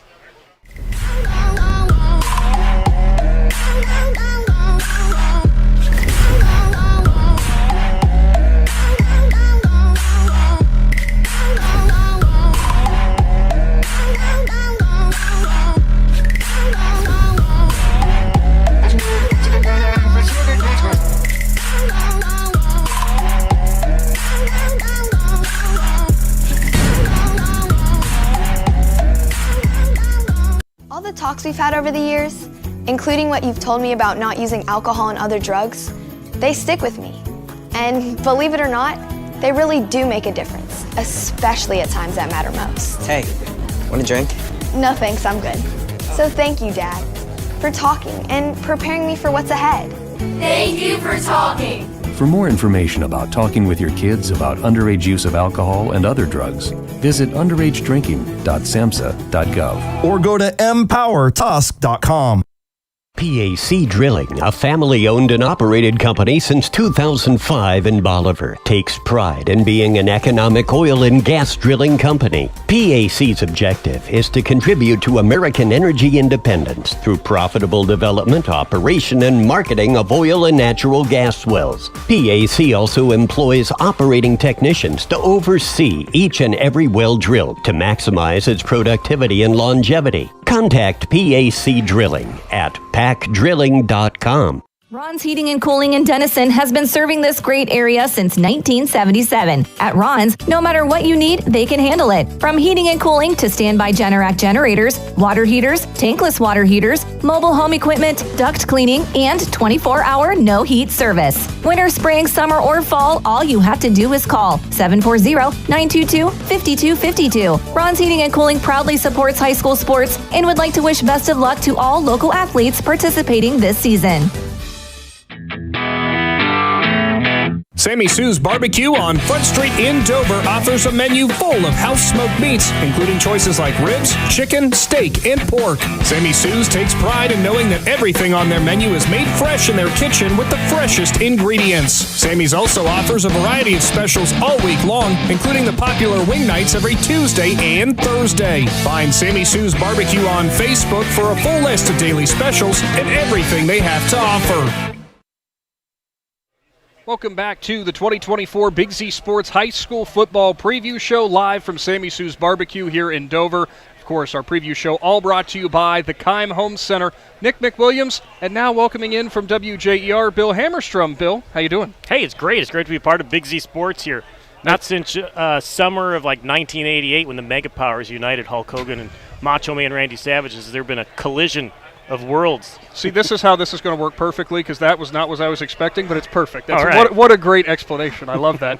It is time to move to another coach, and head coach for the Tusky Valley Trojans in his first year, Jeremy Taylor. Coach, welcome in. How you doing? I'm good. How are you guys? Not too bad. Hey, did you get something good to eat yet? I got the smoked wings. They were amazing. Oh, perfect. You got to get the wings. You got to get brisket. You got to get anything here from Sammy Sue's. Coach, we checked in with you during our two-a-day segments, came out there to Zoraville.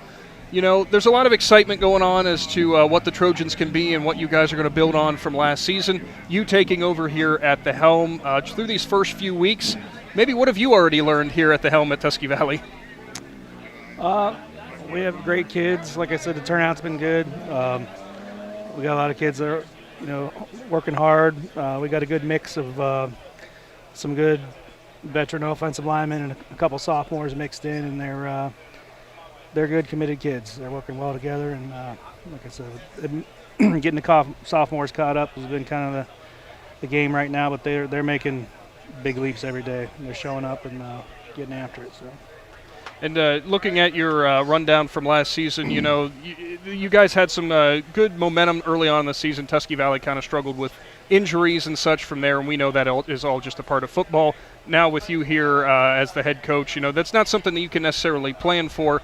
But in terms of how many kids did get to play last year for the Trojans, having that extra depth that already has the varsity experience, I'd imagine that has to help quite a bit.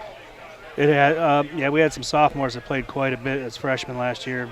Some of our running backs really had to carry the load and play a lot on defense, and they're some of our best guys right now. So, we really worked it in the weight room. Like I said, you can mitigate injuries by doing that, and that's kind of the purpose we went in the off season with. So, like I said, I hope that helps with injuries, but there's a lot you can't control in football. So. We got a lot of kids with some playing experience, even at the sophomore level. So. Coach, what gets me excited about the Tusky Valley football season is your offensive line. At least last year, I know some of those players came to the football banquet, and some of the other coaches were wishing they had guys the size of your linemen. Tell us about your offensive line, who you're bringing back, and if you think that's a strength of your team. Well, Dylan Cogden's our senior guy. He's our biggest and obviously most dominant lineman. So he really has been committed and working hard and doing all the off the field stuff and leadership. He's been amazing, and his younger brother Ben is also really impressed me as far as the work they put in and how serious they take it, and they're not resting on their physical size. They're really getting after technique, and they've gone to a ton of clinics and camps and things like that, and they're like I said, they've been working really hard to be good football players, and they're bringing a lot of kids with them. So they really are the best two kids you could have for a couple sophomores that need the people beside them, really taking care of them and making sure that they're a unit. So I think as a unit, they're really strong. So it's not just their two big guys, but we're pretty big all across. And like I said, they work well together. They're good. They're a good O-line group from top to bottom. So I started talking about Hulk Hogan, Dylan Congdon's Hulk Hogan size. What do you got? Did you put your program together? What's he listed at right now? I think he's 6'10". I don't know what I want to say on his weight. He's been inching down every day, so I think he's kind of leaning out. So he's in the 300s and 30s or something like that. You don't want to size him out of the heavyweight wrestling class No, when wrestling season rolls around. Yeah, so I don't know if he's going to wrestle or not next year. We'll see. He's looking like a basketball player lately. So. But he's the first one off the bus if he is. Whenever you got him on that line. That's for sure. Yep. Now, whenever it looks at what you guys coming back in terms of your kind of upperclassmen with your skill positions, Jesse Carr at running back, Roman Farnsworth at wide receiver. You also got, as you were mentioning, some of the sophomores like Diego Bautista. You got a lot of players that have contributed to this team. And I know that through the past few seasons it has been rough for Tusky Valley in terms of the overall record. But having those players that have been here before and they have continued this grind, how much does that help whenever you have even the next incoming crop of freshmen and underclassmen kind of learn from them? Well, they know how important like the weight room and stuff is, so their commitment has been impressive. So Diego's been one of our best. I don't think he's missed a day since I've been at Tusky Valley. And for a sophomore, his level of commitment and maturity is, it's something you don't expect from sophomores. You hope you get it, but he's been impressive for a sophomore. So you never like to have to play sophomores, but if you do, he's the model. So it's just a matter of we ask him to do so much. We just want to keep him healthy. So that's the other thing at risk that they have to play so much, both sides of the ball. He's a two-way player, but he doesn't get tired. I don't know how he does it, but his motor's always running. So. Motor that doesn't stop. Nope. Coach, you want to talk about your path to get here to coaching Tusky Valley, where you've been the past few seasons?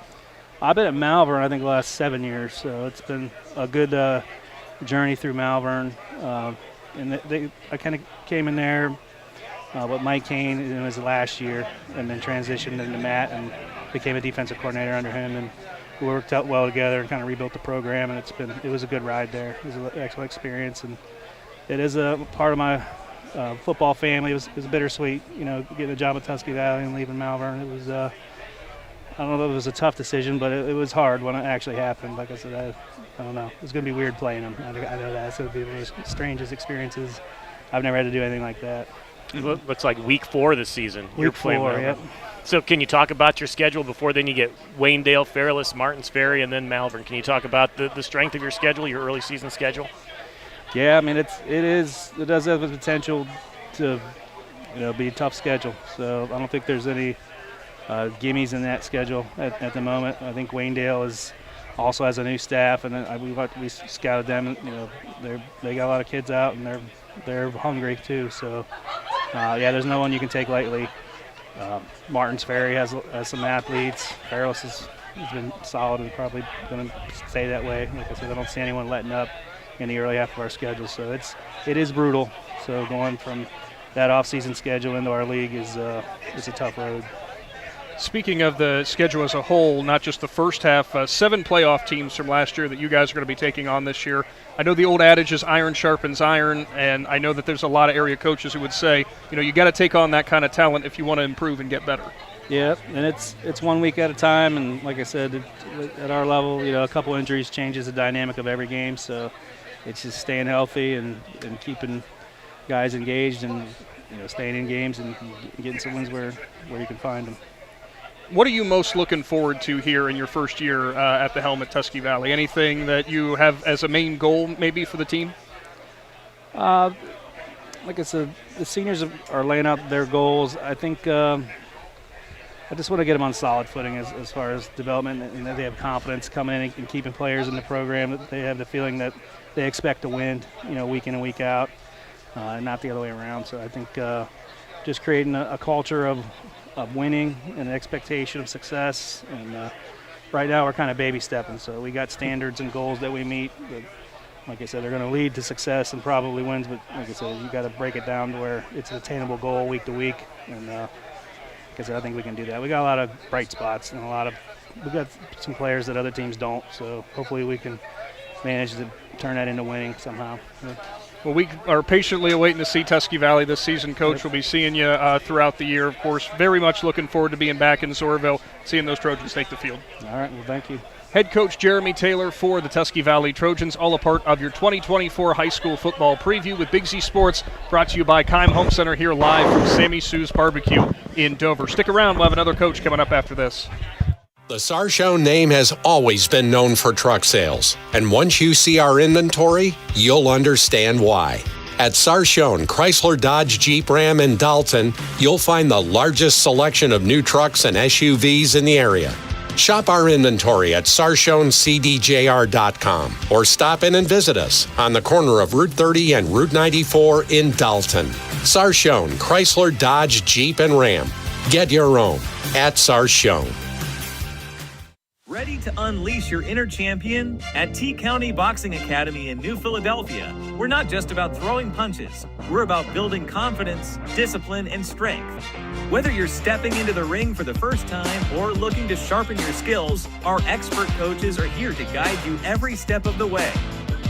Train like a pro, fight like a champ. T-County Boxing Academy, where champions are made. Sign up today and start your journey to greatness.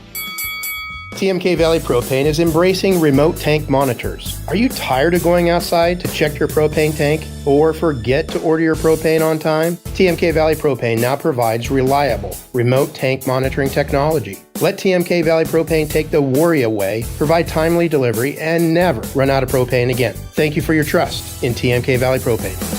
All the way with TMK, service with a personal touch.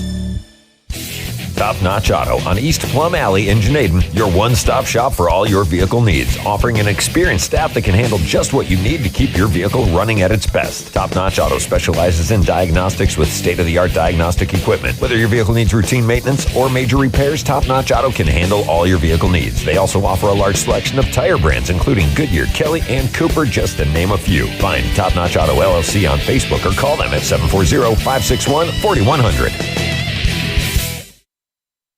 Hold on one second.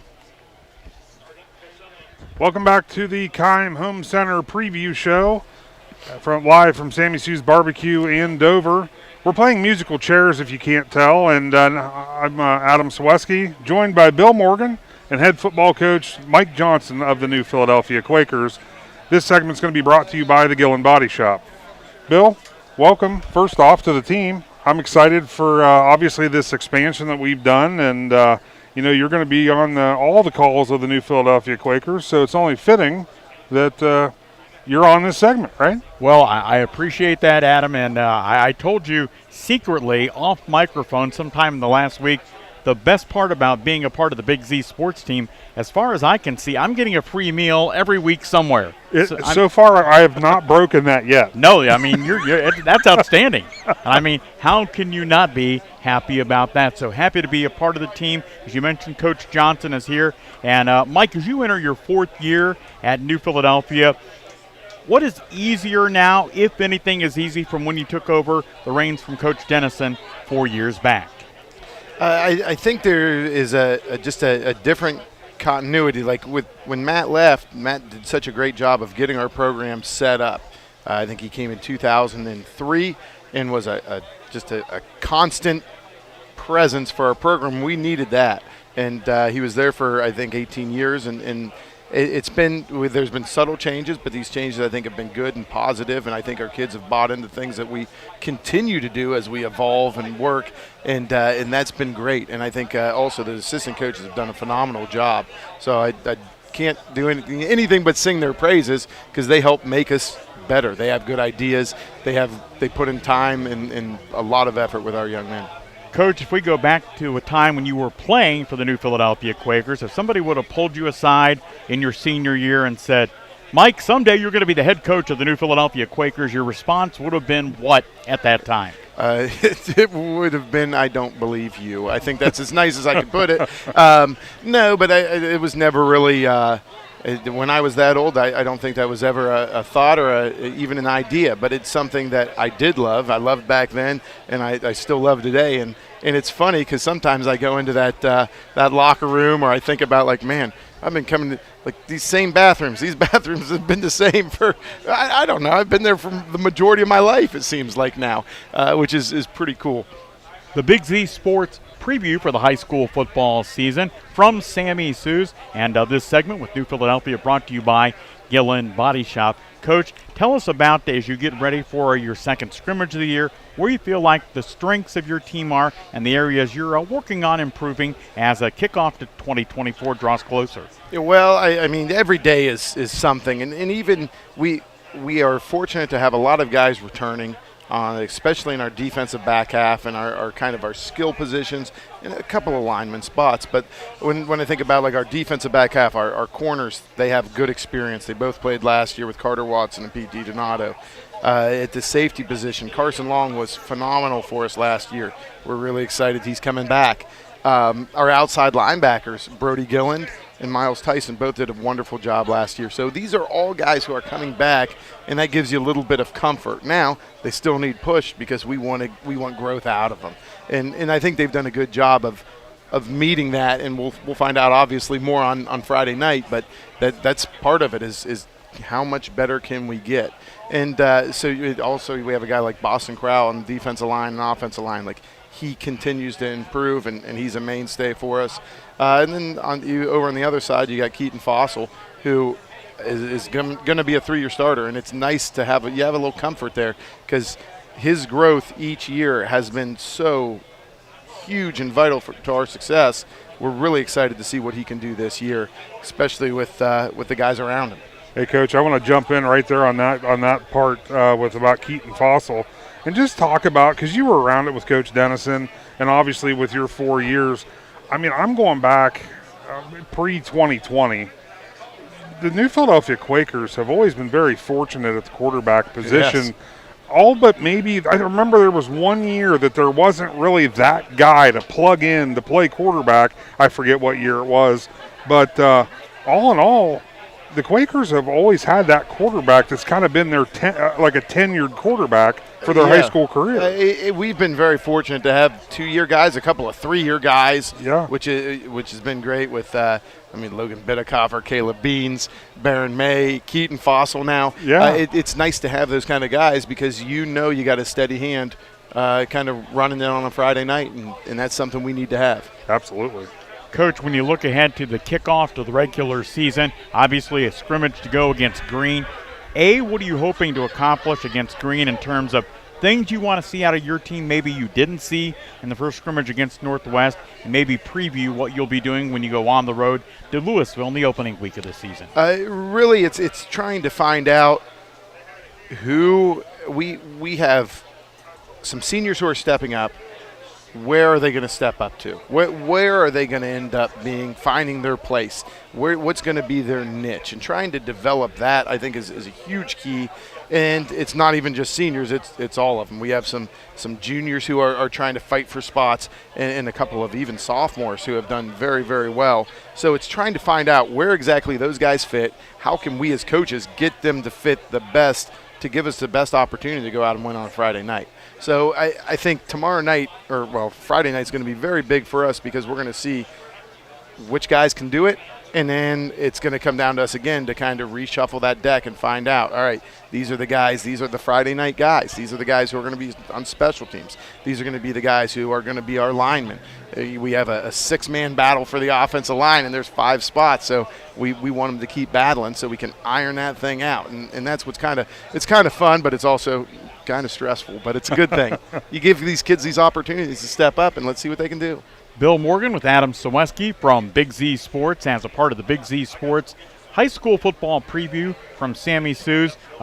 You are back in your younger days. You were a Philly guy. I guess, what kind of questions do you have for Coach Johnson, Adam, headed into the season? Yeah, I mean, the biggest thing is obviously just from, you have a good core coming back from last year. And how important is that coming into the next season, knowing maybe the weaknesses that you saw out of the amount of starters that you have coming back, being able to critique them a little bit harder? How much do you think that's going to benefit you this year? I think it's great. I mean, these guys take the coaching. You can get on them. I think sometimes they like you to get on them. I don't know if they'll admit to that, but they like it. And it's nice, too, to have some of those guys returning that during the off season, maybe you watch a little film together. You say, all right, this is where it has to happen. This play, you made a nice play on this, but if you would have done that, it would have been better. If you had timed it up differently. And being able to coach those guys in that regard, I think has been very good for us, and it's going to continue to be good for us. Very good. Coach, when you go back to your playing days and to where we are at now in terms of how has the game progressed, do you think the game is different in any big ways or not necessarily? I mean, I think it's changed. It definitely has changed. The way we tackle is so much different. I think the way we practice is continually improves, and these are things that we try to bring those nuances into. We had an entirely new Wednesday practice today, and I don't know. I'm going to watch it on film when I go home, and maybe it was great, maybe it was terrible. We had some takeaways as we left with coaches, and we said, well, what did we like about it? And we were able to kind of change it. So we're trying to be flexible to find out how we can get the best out of our kids on a Friday night. So what do we got to do on a Monday, Tuesday, Wednesday, Thursday to get to that point? And those are things that we change. And I'm sure when I played, coaches sat around and talked about similar things. It's kind of fun because the game continues to evolve, and you need to throw it a little bit more. You need to spread it out. We're now a 3-man front on defense, so we've made changes as well, and a lot of those have been very good for us. So we're going to keep looking at it and keep working with it. Coach, how big of a challenge has it been over the last couple of years transitioning into the OCC? I think, and this is me saying this, not Coach Johnson, but the talent level overall in the OCC probably supreme to when you were in the ECOL. So what kind of, A, do you agree with that, and B, what kind of challenges are there? I do agree with that. I mean, you go on the road road trips are never fun because you always have you got kids who have kind of structure and they like the home game structure. You're always practicing at home. So I think going on the road is always challenging. But now you're going on the road for an hour and a half, and as you go on the road for an hour and a half, you got to get these kids to get off a bus and then get focused to go play a game, and that's not always easy. So I think those road trips have really been a challenge in that regard, but it also helps set you up for the postseason. So if you do get if you are fortunate enough to make the playoffs, you're going to be on the road at some point. So that hour and a half trip for a regional final, per se, yeah, you're used to it. Right, we've done that before. We've done that 3 times. Yeah. So I think that element of it has definitely changed. But the OCC, by and large, I mean, it is a good football league. It is physical football. There's a kid on every team who could right now come and start on your team. And it's every team, and it's usually multiple kids. Heck, a kid from Lexington just got an offer from Georgia. Holy moly. Yeah, Georgia. I think they're number 1 in the nation. I don't know. I've heard of them. They're pretty good. I know. Some guy named Kirby Smart. They're pretty good. I saw that. They know how to play football. So there's a lot of good football players, and there's a lot of good teams. I think there's great coaching, too. Coach, certainly we appreciate your time. Adam and I and everybody involved with Big Z Sports and WJER. We realize, whether you think we do or not, it's a crazy busy time of the year for you, so we appreciate it so much. Well, I love coming out here, and thanks to you guys for everything you guys do. Big Z Sports has done so much. I love the way you cover our kids. You get them out there, and you get that coverage for us, and I think that's wonderful. So we can't thank you guys enough, and we're excited for this year. All right, thanks, Coach. And we'll be back to Sammy Sue's in Dover to hear from yet another coach right after this. Hi, I'm Zach Motice with the Tuscarawas Insurance Agency. For all your auto, home, farm, and business insurance needs, contact our team at the Tuscarawas Insurance Agency. Or stop in and see us at one of our 3 locations in downtown New Philadelphia, Sugar Creek, or in Strasburg, providing excellent service to the Tuscarawas Valley since 1885. Everyone here at the Tuscarawas Insurance Agency would like to wish all area athletes good luck this season.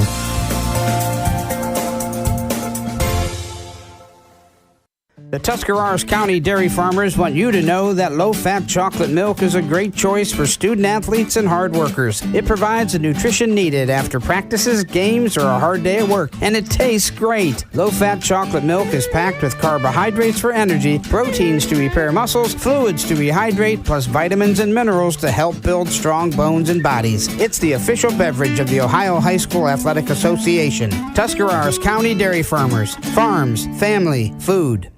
Are you ready to give your home a new look? Look no further than Wayne Door, your one-stop shop for all your residential needs. Garage doors, entry doors, windows, and patio doors. Wayne Door has everything you need to upgrade your curb appeal. With 24/7 emergency service, you can trust their technicians to be there when you need them most. Stop by the Dover showroom on State Route 39 or visit WayneDoor.com and let the experts help transform your house into the home of your dreams. Wayne Door, more than just garage doors, from the people you can trust. Are you neglecting your building's 5th wall? Did you know something as simple as a clogged drain can lead to a destructive roof leak? Protect your business assets with WM Commercial Roofing's Umbrella Care program. This program will provide you with regular maintenance surveys and repairs to extend the life of your roof. Invest in your business with our top quality materials, advanced techniques, and skilled craftsmanship. Are you ready for a reliable partnership? Visit our website, wmcommercialroofing.com, and follow us on Facebook and Instagram to learn more. Welcome back to the 2024 High School Preview Show. Big Z Sports, all from Sammy Sue's Barbecue in Dover. And, of course, the show built by the Keim Home Center. And you got to love Natalie Holbrook with her cracking us signs up behind and the cues. scenes over there. And we know why she did that, right? Well, yeah. During basketball season, we get that. And and we're not fans of that. We are not, no. We are not. No. So welcoming in Travis McClellan and head coach Jim Morris of the Strasburg Fighting Tigers. And their game breakdowns brought to you all year long by Niedenthal & Company, where it's all about the relationships. Coach, going into your second season of your second stint at Strasburg, got to feel a little more comfortable this year than what you did last year at this time after a pretty good season. Yeah, well, But it was. It was a building season. Yeah, we'll go with that. And the young man really played well the second half of the season and did what we needed him to do. And yeah, I am. The excitement is up. The kids are really taking ownership of the program, and it's not, I say this all the time, it's not a coach-led team as much this year. They're the ones kind of policing the locker room and doing what it takes to keep everybody on track and holding everybody accountable. That's great. Yeah, Coach, we talked off camera here, and we talked last year about building this thing brick by brick, and you're doing that. Now you're into the second level of that. We talked, you got some more kids out, the excitement's around the program, you got a full off season in, you got the Tigers going in the right direction, and we knew that you would. Your staff is back, we talked about, so there's some stability there in Strasburg and good things ahead this year in 24. We're hoping so. I mean, we got a lot of work to do. Our first scrimmage was really a good scrimmage for us. We were physical. I told the kids, don't worry about mistakes. We'll fix that on film. All I want you to do is go out and smack someone in the face. I want you to fly to the football. I want you to come off the football. And let's just do those basics and see what happens. Absolutely. That gives me goosebumps. I know. Listen, you and I will both run through a wall for this guy. Absolutely. Twice. Twice. 2 times. We go run through it the first time, turn around and go to another section and run through it again. Yeah. But, Coach, you bring back Gage Moore, moving into his junior season now. It seems like he's been there forever. But, he was our Hats Off Award winner, McInturf Realty Player of the Week, back in week number 3. You bring back Kaiser Thomas, Parker Edwards, Ryan Becker, sophomore Micah McVeigh. Just talk about, other than Gage, who has stepped up, Gage and Parker really, who has stepped up to take over leadership of this team, with the departure of a guy, like Derek Rissler who graduated from Right. We leaned really heavily on Derek and the other seniors last year. Lucas Tucker was a really vital part for us and was our spiritual leader as far as excitement and everything going. And then, we had those guys that just bought in towards the end of the year that finally said, this is the way we want to do it. And then this year's seniors are following through on that. We have 4 wonderful seniors. Yes, the guys that you mentioned have more experience this year, are really valuable to our football team. But it isn't just those guys. I mean, right. It's actually the whole locker room. I'm really excited that we have like seniors like Max Metz, who's been around and has suffered and has battled and done what it takes. And we have Landon Shepler, who's done the same thing, has waited his time to play, and now he's finally going to get a chance to shine. Yep. And then we also have Parker Edwards, and then we have Caden Thomas, who's injured right now, but we're going to count on him. Those guys are the guys that have been through this and been in the trenches and seeing what's been going on for the last 3-4 years. Now it's time for them to get their dues, and luckily the younger guys have joined into that and have really come about it, and now it's a good mixture. I mean, you really don't know who's what grade level because they're all just kind of mingling in and doing what it takes. Great. Coach, let's jump into your schedule a little bit. I know you have, I believe, Crestline coming to this week for a scrimmage, that's correct, and then you open up with, I believe you said Rittman. I'm trying to my memory here. Steubenville Central Catholic, Latonia, your first 3 weeks, and then you get into the IVC schedule, which is always brutal. And I think we talked your crossover game is Ridgewood. So talk about your 24 schedule here a little bit. I really like it. It's a nice balance. Rittman is going to be powerful. They're going to come right at us, so we're going to have to be really tough and disciplined that game.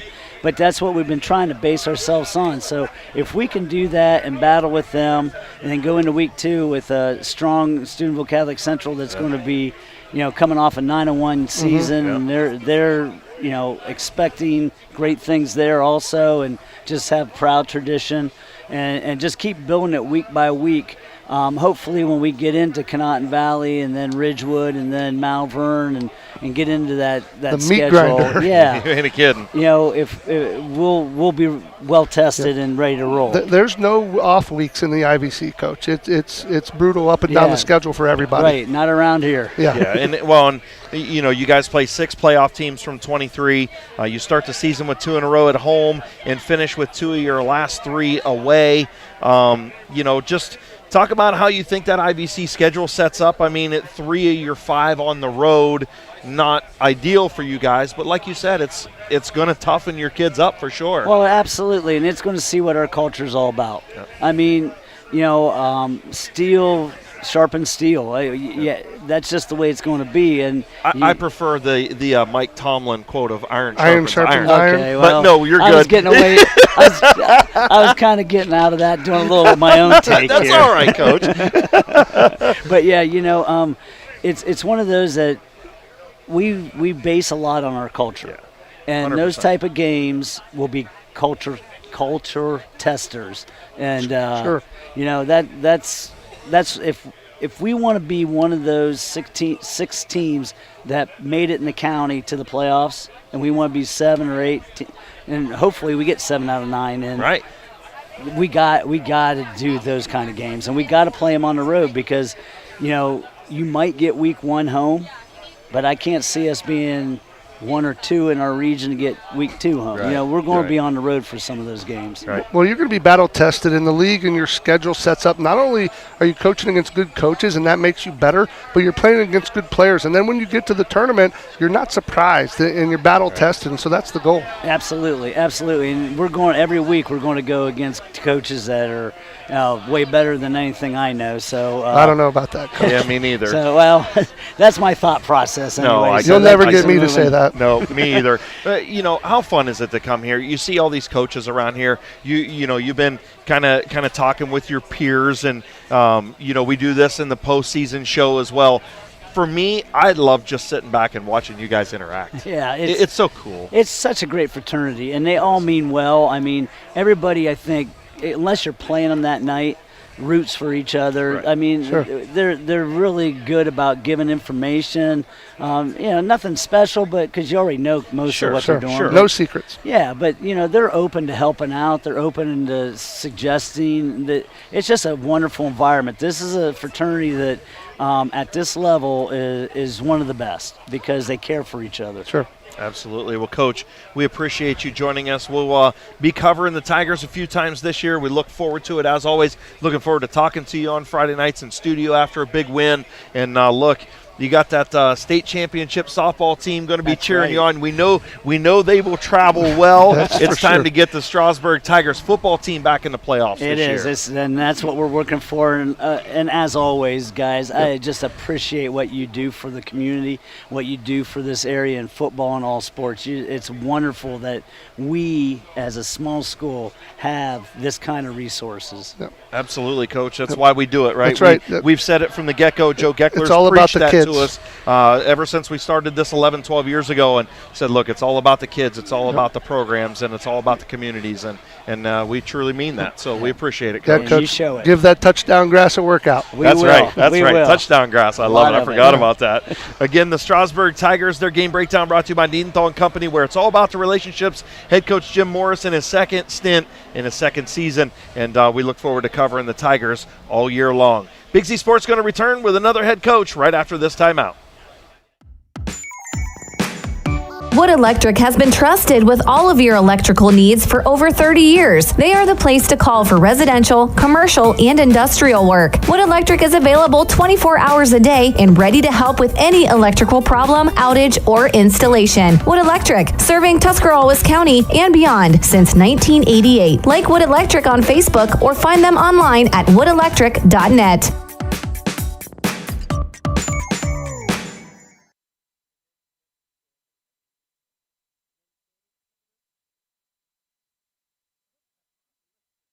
Do you hunt, fish, sew, or have a hobby that you would like to share with someone? Hi, this is Noah Sugg with Big Brothers Big Sisters, and we are faced with our biggest commitment in matching 56 littles with bigs. We will match a little with you that shares the same interests and enjoys the same things, so you can do what you enjoy and change the life of a little at the same time. To learn more, we ask you call 339-6916 or visit bigs4kids.com/volunteer. Thank you.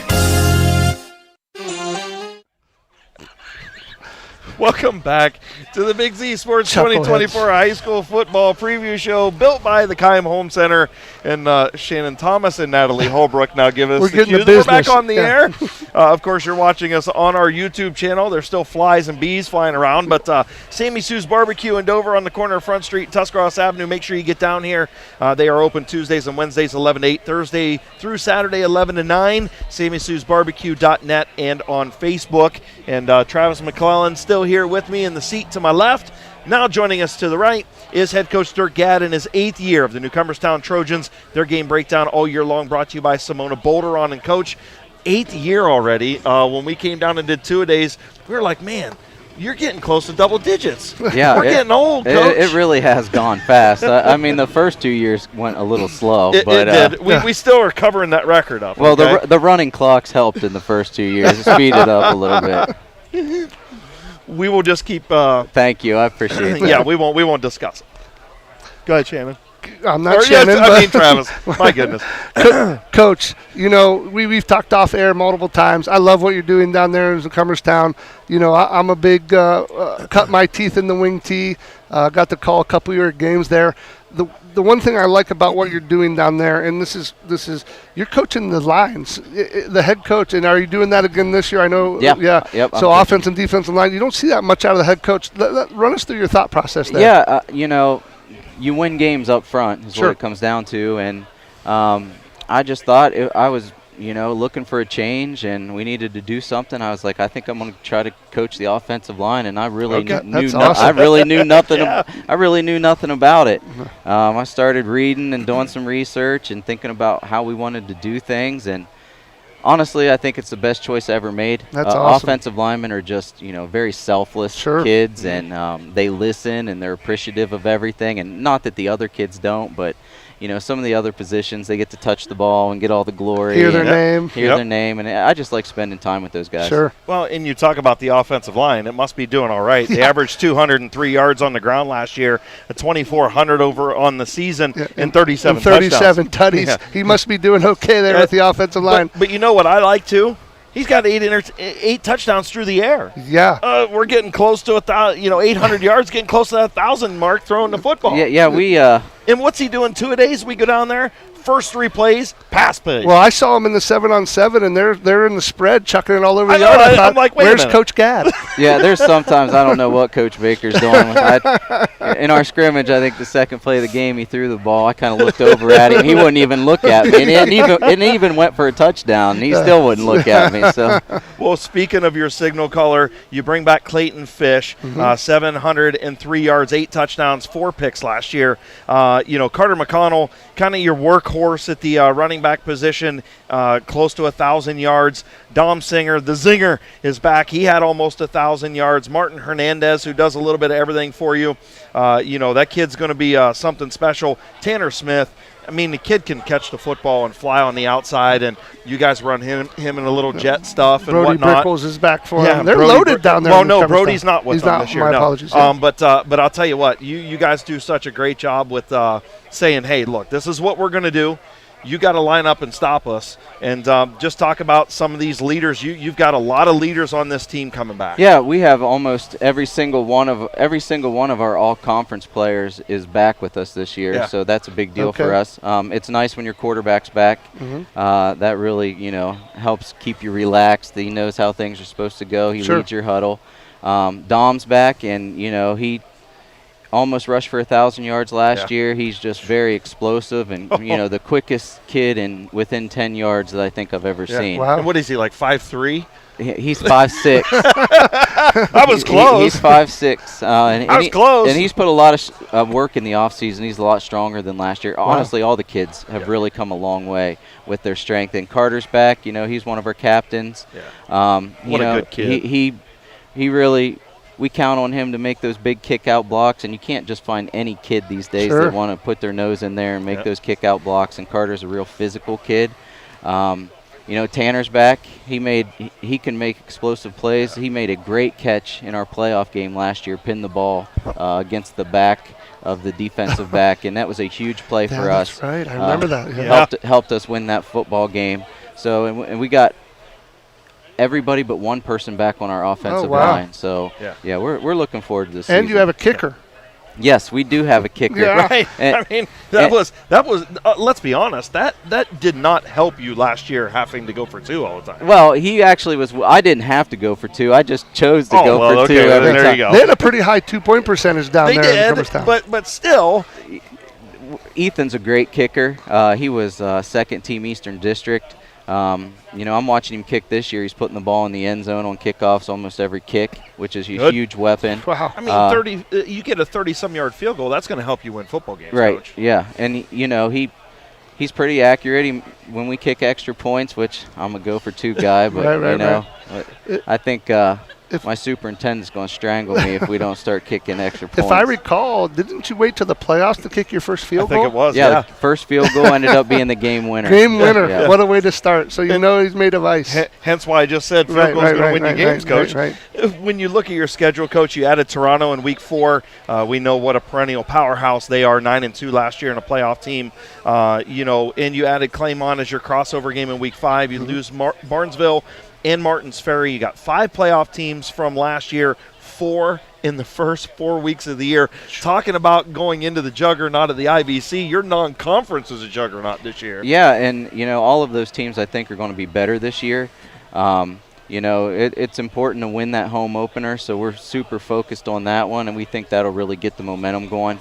But we got to make a long travel to Bern Union. I think it's about an hour and 45 minutes away. So, and then Bellsville played us really tough last year. We went to down or over or wherever, Bellsville, middle of nowhere, and they played us really tough. And Conotton Valley, they do a lot of good things. So, and hopefully that gets us ready going into that game against Toronto, because I think they have a kid going Division I, maybe their quarterback. So I believe so. They have a lot of good skill kids. Yeah, I saw him playing basketball at summer camp at Huggins, and he's quite the athlete down there. Yeah. But your schedule, Coach, the goals are high in Newcomerstown. And to get there, you got to play a schedule like this to get you ready for the tournament. Talk about how this gets you ready for your ultimate goal of getting to the tournament and doing some damage. Yeah, I've noticed, when we play, even if we don't win, if we play a physical football team, it definitely makes us better for the next week. So you want to kind of stack those teams back to back, especially going into a huge game where it's going to be physical. It's nice to play a physical team before you get into that game. Just the opposite works. If you play a team and it's not a very physical game, and then the next week you go into a physical game, it doesn't seem to work out very well for you.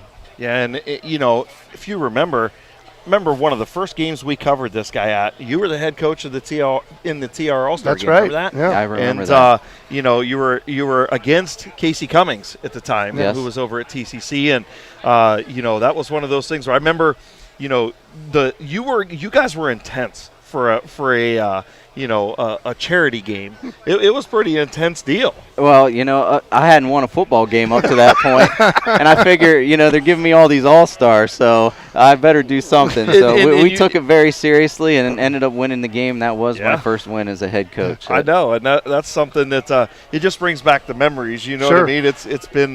We joke about Coach's early years, but he's really built a program down there in Newcomerstown. I believe 3 playoff appearances? Yeah. I mean, it's been 2 back-to-back playoff appearances, and we won a playoff game last year, which is the first time in the history of school. But you also had the COVID year where you was in the playoffs, so technically it's 3. Actually, we didn't get in that year. I forget. Thought you did. Everybody got in, but I think we had a COVID issue. I don't remember what happened. But the point is, you're building this to now where the expectation is the playoffs, Coach. And you're building your program, and like we talked about, brick by brick and putting in, and we joke about those early years, but you're putting in the foundation to now where you say Newcomerstown, you think football playoffs. 100%. Yeah, and that's the expectation. We take it one game at a time, and I've told you guys during the 2-a-days, I tell the kids we'll get what we earn out there. Once you're having some success, I guess it could be easy to get complacent. And we want to make sure that doesn't happen to us. Sure. Well, and like I told Coach in 2-a-days, it's a lot of firsts the last couple years, right? The first playoff appearance, right? The first outright IVC title in 20-some years, then the first playoff win. Now it's time to start that first playoff win streak, and a lot of firsts, and that just tells you what you and your staff have done down there at Newcomerstown in building that program and getting the community and the kids to buy in. Yeah, and we had that first home playoff game in the history of our school that year. Another one. That's right, yeah. That was a great for our community. It would have been nice to win that game, but, we'd like to do that again. Sure. And I've always said, Coach, that success in the playoffs is built on the backs of the guys that came before you, because you have to learn how to win. And you guys are doing that. You won your first playoff game. Now the expectation is we're not satisfied with making the playoffs or one win. We want to go in and do some damage. Yeah, and, we had some kids early in my coaching career that definitely made some sacrifices for our program. Sure. I've grown as a coach. We've grown as a coaching staff. Our strength wasn't where it needed to be to compete in the playoffs and to be in the playoffs. So they've really bought into that over the years, and you don't just snap your fingers and you're stronger, Right. So it takes a while to get there, and our kids have put a lot of time in. So we're happy about how things are going. And, Coach, we've been honored and privileged to be on that ride with you from the beginning since you started. And, we love covering you guys. We love coming down there to Lee Stadium and covering games. We've got you guys again this year a couple of times. And, we'll obviously cover you all season long and look forward to talking to you many Friday nights. Yep, we really appreciate you guys. Yep, absolutely. That is head coach Dirk Gadd of the Newcomerstown Trojans. Again, their game breakdowns brought to you by Simona Bolderon all season long. When Big Z Sports returns with our Keim Home Center preview show, we'll have another coach right after this timeout.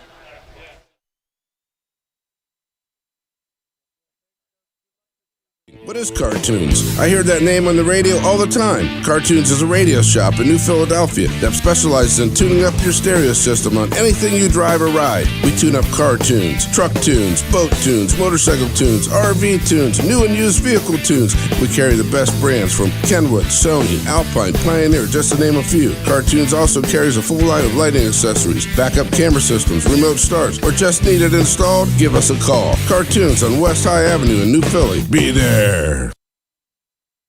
Proudly serving the community's financial needs for over 35 years. The team at Cush Financial follows an industry-leading service model with a unique approach and fiduciary responsibilities associated with their board-certified financial planner. With over 75 years of combined experience, the advisors at Cush Financial Group are here to help you achieve your financial goals. Contact their office at 330-308-8700 or visit their website at cushfinancial.com to see about scheduling your free consultation today. Securities and investment advisory services offered through Independence Capital Company Incorporated, member FINRA SIPC. RJ Jacobs from DAC Vitamins and Minerals. Did you know that DAC Vitamins and Minerals has more than 40 proven equine supplements that include daily multivitamins, joint, digestion, reproduction and fertility, calming, and many other specialty products? DAC also carries a complete line of livestock products called DAC Show Contender. Feed DAC Vitamins and Minerals to get the competitive edge in the show pen. We've been feeding champions since 1983. Welcome back to the Big Z Sports 2024 High School Football Preview Show, built by the Keim Home Center from Sammy Sue's Barbecue in Dover. Again, a huge thank you to everybody here at Sammy Sue's. The food is incredible. We thank Chris and his staff for, coming down here and giving food to all of our coaches. Okay, so what the sandwich that I have, it's a TU's. That's the outsider, baby. Yes, that's what. Oh, my goodness. I know. You've had those on Friday nights in studio. Yes, you have. Oh, yes, Raj. yes. I remember in the old days. In the old days. Now you're back. I am. We love having Roger Metzger back, and Roger will be with myself and Adam Sweski in studio. He will be our Terry Bradshaw. I will be James Brown. And wait a minute, I'm going to be Terry Bradshaw? Okay, would you rather have Adam be Bradshaw? You can be Boomer. Yeah, Boomer's he's better looking. Okay, then we'll go with that. All right.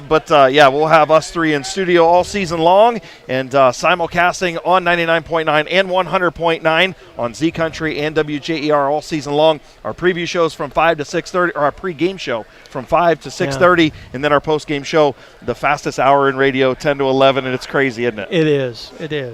We're going to welcome in head coach of the Malvern Hornets in his 7th season, head coach Matt Churko. And Coach, 7 seasons already. Can you believe it? It's hard to believe. Time flies. It does fly, and with a lot of the talent that you have back, of course, you lose a Dylan Phillips, you lose a Kyle Bossert, a Charles Motts, a Dante Passio, Ryan Runyon, Zach Babicek. The list kind of goes on. A lot of talent. Mm-hmm. The stuff that you bring back, of course, your signal caller and Jared Witherow, who is going to be one of those Big Z Sports Player of the Year candidates. Almost 2,000 yards, 25 touchdowns. Really started to get the footwork down last year. The turnovers seem to come down quite a bit. Only the 4 interceptions. When you get Hutch out there, you've got Unch out there, Rodney Smith receiving the football, Owen Ball, Julius Gore, Aiden Sprague. You've got a lot of talent returning to this Malvern Hornets team. Yeah, we do. We have a lot of talent coming back. We're excited. Kids are excited. We've got a couple nice move-ins as well. That's really going to help us out. Expectations once again are high. But every team's every year's a new year, and it doesn't matter. We got 17 lettermen, whatever. But we'll see how we got to get off to a good start. Yeah, definitely got to get off to a good start. We got to get off to a good start because our first 5 games are rough. They are. Yeah. The Witherow kid, obviously, Chris talked about what a great season he had last year. I mean, how much better can he get? Well, I think he can get a lot better, and I believe he believes that too. Jared is, I think he's obviously, football's been a big part of his life. Most of his life, he's played it, ever since he was a little kid. I think a lot of kids, once they get to that senior year, this is kind of the capstone, of their the entire career. And so I think Jared's still very anxious to get much better, and I think he can. Just with the little things and leadership on and off the field and stuff like that. So, I'm excited to see, and I know all our coaching staff's excited to see what he can do. Exactly. Coach, taking a look at the schedule that you had mentioned, you added Valley Christian to week 1, Galloway in week 5. You lost Western Reserve and Sandy Valley on your crossover game. You play 4 playoff teams from last year. After starting at home, you play 3 of your next 4 away, 3 of your final 5 games at home, though. You talked about that juggernaut, Conotton Valley, Harrison Central, Tusky Valley, Galloway. My goodness, like you said, before you even get into conference play, the first 5 weeks are not easy. You're going to be battle tested. Yeah, and next week we're going to play a Valley Christian team that's going to be pretty darn good. Yeah. They're very athletic. I think they only had 2 or 3 seniors last year. They went 4-6, but the year before they were undefeated. And they have a ton of talent, and so we're going to be tested right out of the gates. And then Conotton Valley only had, I think, 3 seniors too last year, so they've got most of their team back. Harrison Central's got some really nice skilled players and some linemen up front. And, Tusky Valley might have the biggest offensive line in the area. Yeah. And then Galloway. Galloway's Galloway. They're going to be good every year. So. Yeah, how's that going to be going up against your former coach mate? How's that going to be with Jeremy? It'll be fun. It'll be fun. I mean, I saw you guys sitting over there. I mean, we have a good relationship, and he did. He helped me out a lot in those first 6 years, and I'm happy for him to be at Tusky Valley. And we'll hate each other for 2.5 hours on a Friday night. I mean, that's the way it usually works, right? Yeah, that's it. But that just speaks volumes of what he's building now in his 7th season out there. That other programs are coming and trying to pluck coaches away from you. I think that just speaks volumes about what you're doing at Malvern, building your program, and the kids in the community buying in, Coach. Yeah, and I know when Jeremy came and told our kids, he said, listen, if we didn't have the success that we've had, I wouldn't be in this position. So, yeah, I mean, we're happy with where we're at, but, we're not content. I just feel once you get content, then you get complacent, and things can start to get out of control. So you're always looking to improve your programs in a positive way. You got anything else for him, Raj? I got nothing. He sounds like he's ready to go, man. I know he's ready to go. Of course, our game breakdown's brought to you by Kishman's IGA, and glad to have them on board this year for you guys. And 7th year. What's the message been like so far in camp? Kind of what's the motto? Any mottos? I would just say that You go back to we scrimmaged Minerva Friday, and I thought we were a little sluggish the first to start the scrimmage, and then we kind of picked it up, and we're going to be really tested tomorrow when we play Mogador, and that's going to be a real good second scrimmage for us, physicality and stuff like that. But we didn't have a very good practice Monday, and we got on them, and then Tuesday we had a very good one. But I kind of said, guys, listen, this is your team. This isn't my team. This is your team. What are your expectations? Where do you guys want to be? And I said, you guys got to figure that out. You have to figure out, because we have a ton of potential, a ton of talent. I mean, but you got to work hard. And if you ain't going to work hard, then you're not going to be happy with the results. Yeah, absolutely. So, then, like I said, we came out Tuesday, had a much better practice. But I think tomorrow's going to be a good measuring stick to see where we're at. Yeah, you don't want them to get complacent, right, and thinking they're just going to come in and start waxing people after a good season. No, it's not going to happen. Right. It's not going to happen. Gotcha. All right, Coach. Well, we appreciate you joining us. We're looking forward to covering you all season long, just like we always do. And, I'll tell you what, the Malvern Hornets going to be a team to look after. They were the 5 seed in Division 7, Region 25, 10-2 record on the season, 5-0, IVC champions. And hey, no pressure or anything. Hey, expectations are high. You know that. Hey, they're high. So I get more stressed out every year because the expectations are always higher and higher. But that's a good thing, right? That's a good thing. We'll go finish eating some good Sammy Sue's barbecue, and we appreciate you always opening up your program for us. I appreciate it. You guys do a great job, and we appreciate it. I mean, you're going to be out there 3 times this year. Yep. We can't thank you guys enough. We're looking forward to covering the Malvern Hornets and talking to this guy every Friday night after some big wins. Of course, head coach Matt Churko from the Malvern Hornets. Their game breakdowns brought to you by Kishman's IGA. Going to be back with another head coach, a new head coach in our area, right after this timeout on Big Z Sports. Let the experts at Bear Carpet One in Sugar Creek help you pick out the right window treatment for you. Bear is now carrying Alta Window Fashions. Their cost-effective, made-in-America blinds and shades come in many styles. Honeycomb, roller shades, wood, faux wood, aluminum, and vertical blinds. Even custom shutters in many fabrics and materials. Alta blinds and shades can be automated through a remote, smartphone, or even voice. Come check out Bear's Alta display. Bear Carpet One, just off Route 39 in the Salzburg Plaza in Sugar Creek. Community Bank, investing in our community isn't just a slogan. It's how we do business each and every day. I'm Corey Parker, mobile mortgage lender, and our goal is to empower your financial well-being and build a lasting relationship with you, your family, and your business. We're here to assist you every step of the way, from checking and savings accounts to mortgages and commercial loans. First Federal Community Bank, serving your banking needs in Dover, New Philadelphia, Yorksville, Sugar Creek, Berlin, and Mount Hope. Equal housing lender, member FDIC, NMLS number 1810696.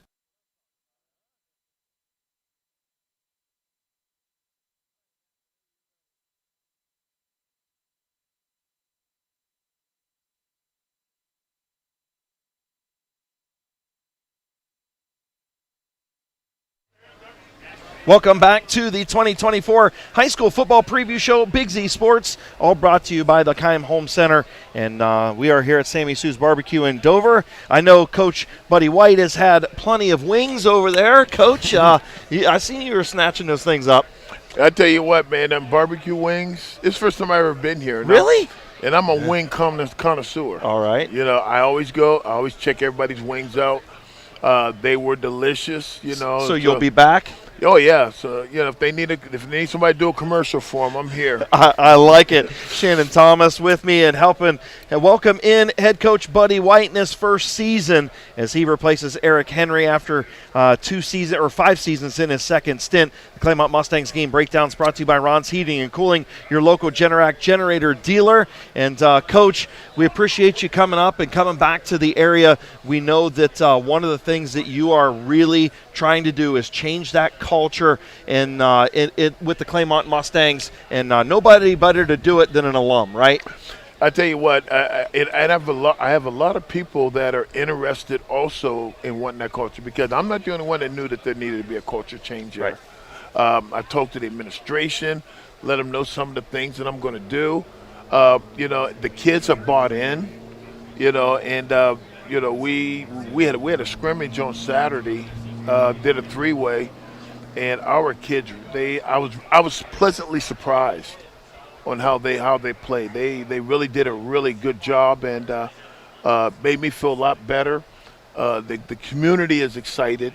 very excited. I tell people all the time, if you're coming to the Claymont to our opening game, you better get there early.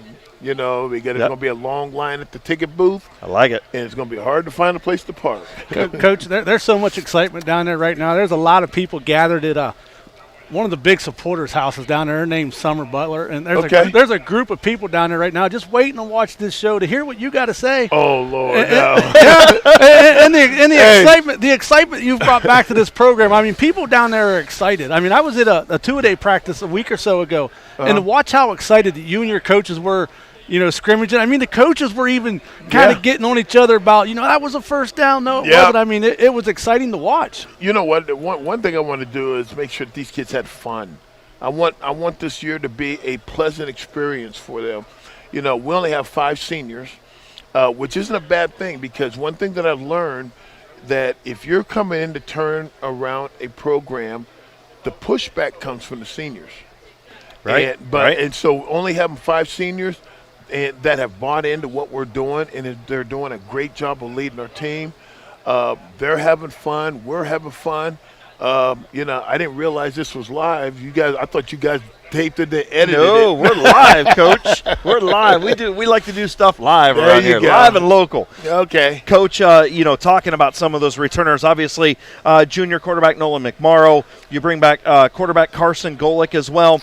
One of those seniors in Drew Fox, sophomore running back Matt Green. A lot of good skill positions to fill in some of those guys that you lost, like a Brody McMorland, like a Devin Whitman, like a Jordan Connor and Alec Tarakitis. You can't replace those kids. It's kind of by committee. Yeah. But you've got a lot of good kids stepping in. Who's stepped up in leadership roles for you so far? Well, I tell you what, the kids selected the captains this year. Awesome. And they selected the 4 kids that us coaches would have picked for captains, because that's great. When I was at Reynoldsburg, sometimes they're picking kids for captains, and this kid's not going to be a captain. Okay, the coaches ended up picking the captains. Right. But I can truly tell you that this year the kids picked who they wanted to lead them. They're doing a tremendous job. Let me see. We got Nolan McMorrow. Yep. He's my quarterback, doing a real good job. Yeah, really, he's a good kid. Yeah. And Drew Fox, who's another one, he's a senior, and he's really bought into what we're doing, and I'm really excited about him. Then we got Zach Douglas. He's a lineman, and he's had an incredible offseason. He's really built his body up really well, and he's doing a great job, and he leads that offensive line. When you're trying to build continuity on the line, you need that one guy that's going to be a leader. I always say that, we're looking for that guy that's going to pick up the flag when they see it laying on the ground and say, follow me. 100%. Yeah. Yep. And we got Mason Bailey.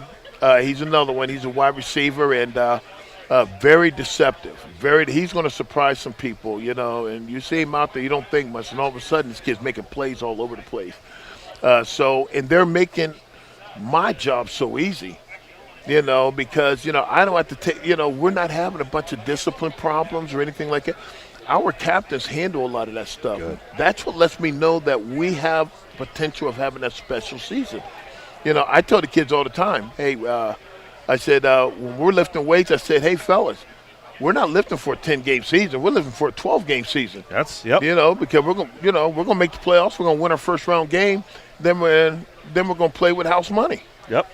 Coach, and it's got to be nice to have a kid like Nolan McMorrow. Yes. That kid he's got the football smarts, and he's a dog. Like he's the type of kid that you want to take the battle with you, because he gets hurt, they still got to drag him off the field. He's that type of player. Yeah, he is, and he's a silent leader. He doesn't talk much, but the kids notice the way that he goes about his business.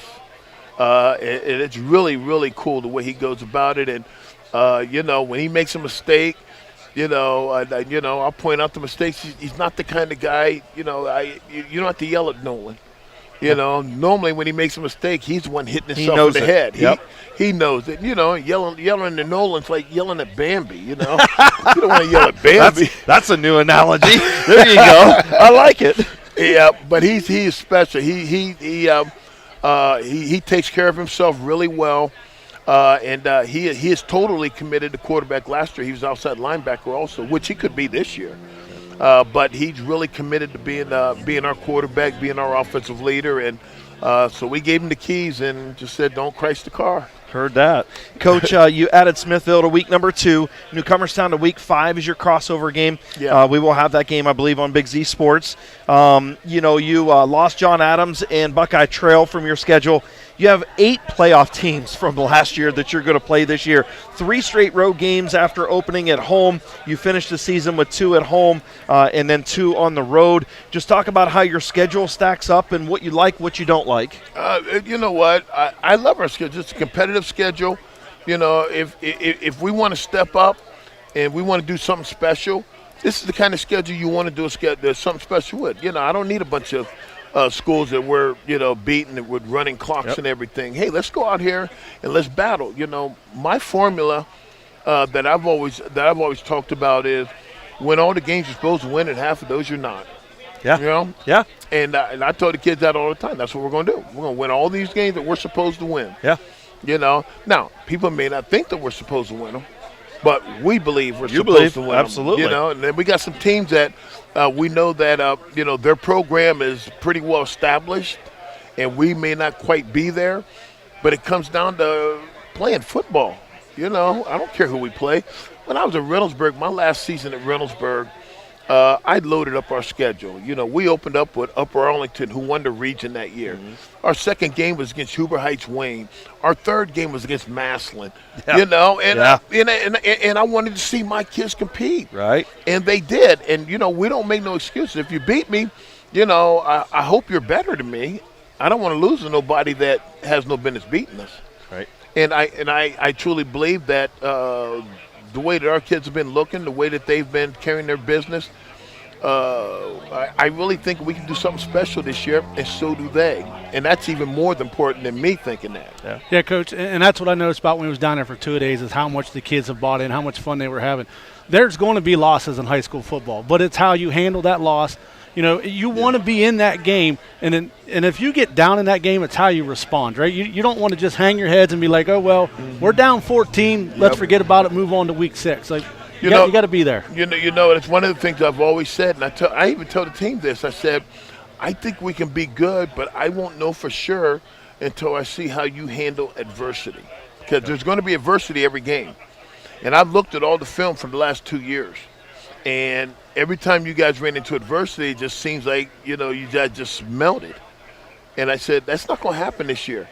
I said, what's going to happen when, we kick off to the other team and they run it back for a touchdown, and then we go out there and go 3 and out, and then they get the ball and drive it down for another touchdown. We're down 14-0 with 6 minutes left in the first quarter. How are you going to respond?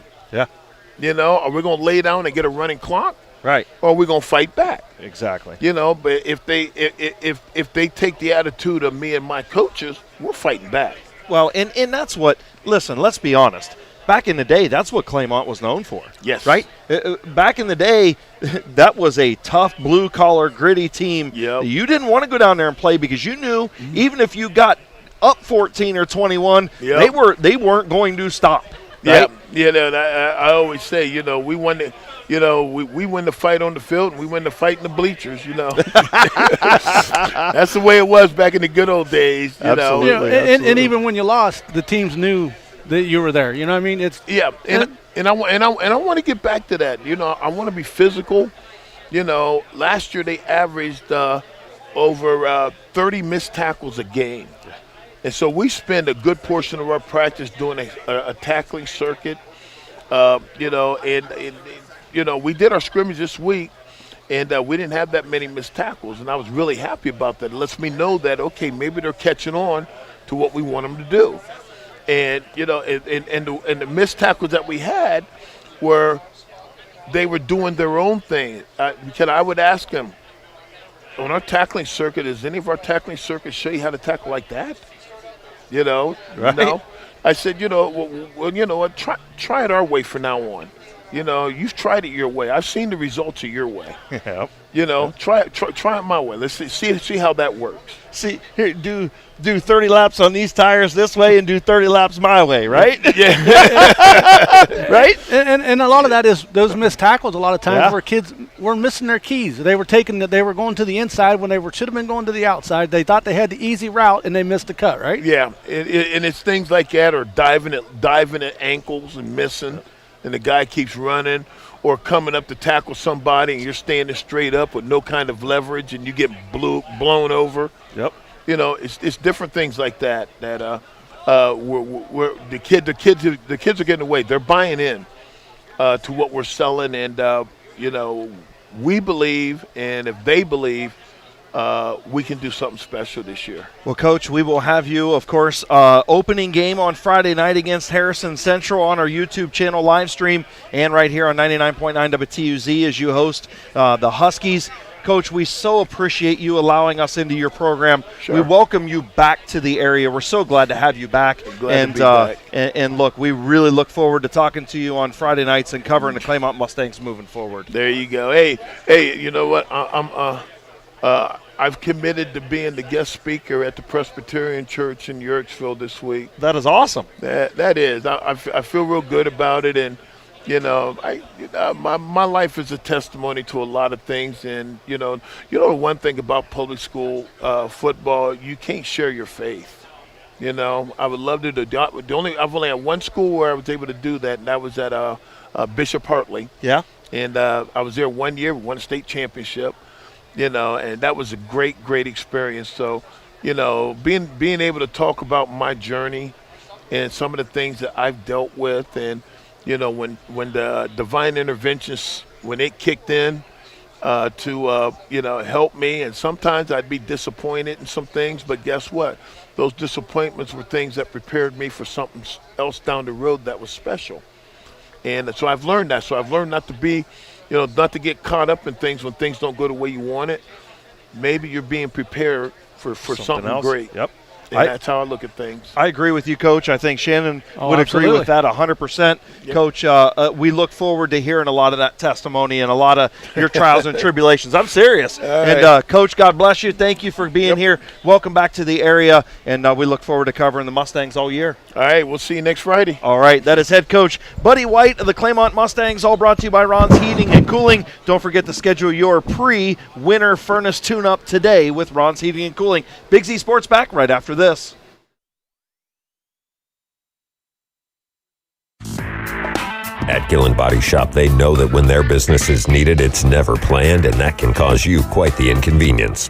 That's why Gillen Body Shop makes the process as easy as possible for you by making sure the work is completed right the first time. And Gillen Body Shop's experienced staff gives all completed work a 100% guarantee. So when those unplanned repairs to your vehicle are needed, there's only one choice: Gillen Body Shop on Cary Avenue in New Philly, or find them on Facebook.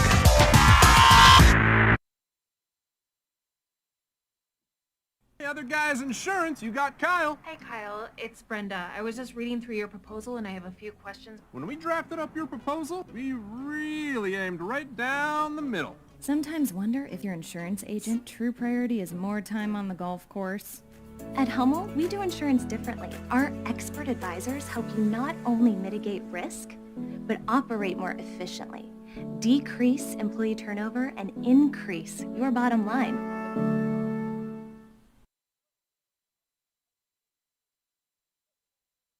Jeff Wallach, LLC, is a family-owned and operated company proudly serving greater Northeast Ohio and surrounding communities for over 25 years. We specialize in vinyl siding, replacement windows and doors, gutters, downspouts, and much more. We provide quality service regardless of the size or scope of the project. Our crews are reliable, respectful, and mindful of a safe work environment. Jeff Wallach, LLC is certified by the Better Business Bureau. Call today and discover how we can assist you in making your vision a reality.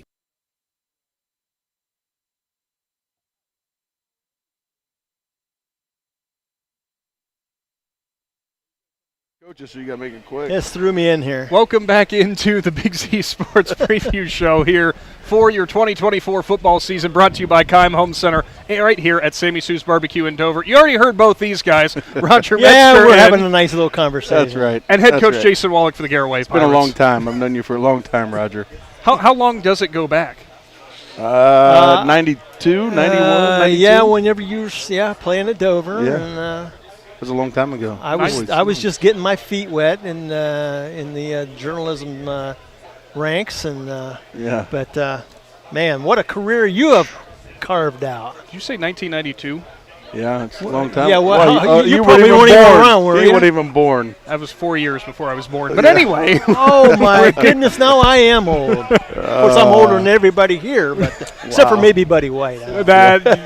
I'll let Coach know you said that. Yeah. Anyway, Galloway Pirates football, that's what we were going to be talking about. Their game breakdowns all season long, brought to you by Eagle Machinery. Coach, you know, the run that Galloway's been on over the past, I don't even know how many seasons it is now, you guys and your program just knows success to a T, reaching all the way to the state Final Four last season. I know you guys are always hungry for more, though. We are. We've been very blessed with some really good classes that come through. We're blessed with great support, community support, and each group kind of has surprised us. We really never expected last year to go the way it did, and you win 2-3 games in a row, and you say, we can be all right, we can be pretty good, and we were fortunate to stay healthy and go on a little run, and yes, we've enjoyed some success, but it hasn't come easy. It's a tribute to our coaches. It's a tribute to our players and their commitment and dedication, and our school system who really supports us. Our community really supports us as well. Well, it's always fun seeing some Galloway football. You guys last season, it doesn't take a mathematician to realize you score 37 points a game, you only give up 8 points a game. That's usually a pretty good winning formula. Yeah, unfortunately we lost a lot of those guys defensively. I think we've got 3 returning starters on the defense, and but our expectations the same, and our goal each week's a shutout, and they know the standard. We've built a pretty successful culture that everybody should talk about the 5-wide offense and our high-powered offense, and the last 4, 5, 6 years we've been pretty good defensively too, and that's an understatement. But our kids were upset last year giving up 8 points a game, because the year before I think we only gave up 4.5 points a game or whatever it was. I was going to say, were they in a slump or something? Yeah. What's going on there? Coach, that's more than a touchdown a game. What are we doing? Yeah, they were. Yeah, and Coach West was the one that was upset. So. Of course. But I know, like we kidded. You don't like to highlight individuals, but obviously Brady Geibel, he's a great talent, and the run of quarterbacks you had at Galloway has just been unbelievable. Even under your term, what is it about you guys out there always having a good, great quarterback? It's the quarterback coach. Yeah, is that what you? Yeah, well, yes, yeah, sure. Sure, you admit that. No, but really, it's like a quarterback factory out there. We've been very fortunate. You can go all the way back. David Gerber in 2008 was our first spread quarterback, and he's now coaching our junior high. And we were just talking tonight at the junior high scrimmage how things have really changed since then and evolved in the terminology, how things have changed. But we've had a long run of guys who understand our system, who are committed to the program, and we're blessed, because if you don't have that guy, it's going to be a long year for what we do. And the last couple of years we've been more run. Brady came in, has done a great job, understands. Learned our game real quick, and he's an extra coach on the field, and that's what he wants to do in his career. He wants to be a coach, and it's nice to have that type of player out there that you've got that coach standing out there on the field with him. So. Yeah. He says it's the quarterback coach. I just said there's something in the water apparently out in Sugar Creek way. But looking at what you guys are getting back to, we could talk about Brady Geibel. Of course, we got to talk about Dylan Sunland and Bronson Speedy as well. But you guys have a ton back on the defensive line and really in your front seven, period. That's got to be something that makes you feel happy. Well, actually, just the opposite. We lose 6 of our front 7. You better re-look at your notes. See, Chris Kale wrote these, everybody, and that's why I got that messed up. That's Chris's fault. Yeah, no, We lose 6 of our front 7 defensively. My bad. Let's flip that question the other way. Yeah, there you go. Lose 6 yeah, and 7. So how do we find 6 to replace 6? And it's every year, we have kids step up that you don't expect to step up. That's the beauty of it, isn't it? It is. I mean, coaching-wise, you always see an unexpected kid come out of nowhere. And right. Last year, Jackson Reifensnyder, was a blessing to have, able to come back out and play. And now he just reported to college yesterday or earlier this week. And, so that's what we're looking for right now. We're looking for someone who's going to step up and be that leader up front, and wreak havoc up front there. Our linebackers are doing a pretty decent job, but we don't know. We've had one scrimmage and we'll find out. But we definitely need some guys to step up front because we've got a lot to replace there. You guys, whenever it comes to some new games that you're going to be having, you guys definitely didn't shy away from adding some really stout competition, whether that be Cardinal Mooney or Malvern or any of the other teams that are on your schedule. I know you guys have always wanted to have that MO. You want to take on the best. We do. And, Dan F. told me a long time ago, when you have success, just wait until you try to schedule well. And it's come to that point, where we've been successful.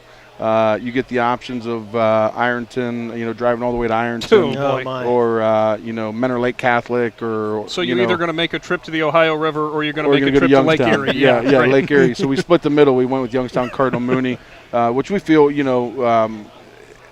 they're probably out of our league, but it's going to be a great game for us. It'll be a great experience to see that kind of speed, that athleticism. Yeah. In these days, the playoffs are a joke anyway. The OHSA has watered it down so bad and allowed 16 teams in. So if you're 6-4, you make the playoffs anyway. So if we lose 4 games, we think we can still get in. And we'll find out. And it's to me, it's unfortunate because now again I can say this because we've had some success. But when you allow 16 teams in, it kind of defeats the purpose of all of the off-season work, the dedication, the commitment. Our guys have earned it. Now, I can say that we've been in the top 4. Fortunately, every year we've made the playoffs, so we deserve to be in there. Sure. But that's for another day. That's another whole discussion, I'm sure. But to that point, it used to be strive. Hey, we're going to go for 8-2, 9-1, 10-0. But now, even if you lose that, it's okay. That's kind of where the problem is. Yeah, and it is what it is. That's the standard they've set for everybody. Right here. It's all about the money. It is. Heck, I think one year they let everybody in unless you opted out. That was the 2020 year. Yeah, you're right. Yes, the COVID year. So I don't know.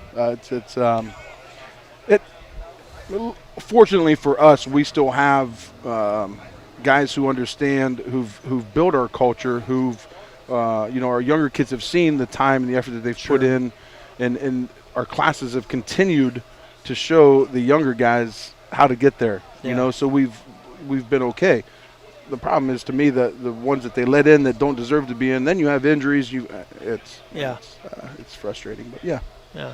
But for you guys, like you said, you guys have that standard of we're going to be in the at least in the top 4 every year, and that's a credit to what you guys do out at Galloway. We love to have extra games on the hill. Our kids love to play on the hill. It's a great environment. We've got great community support.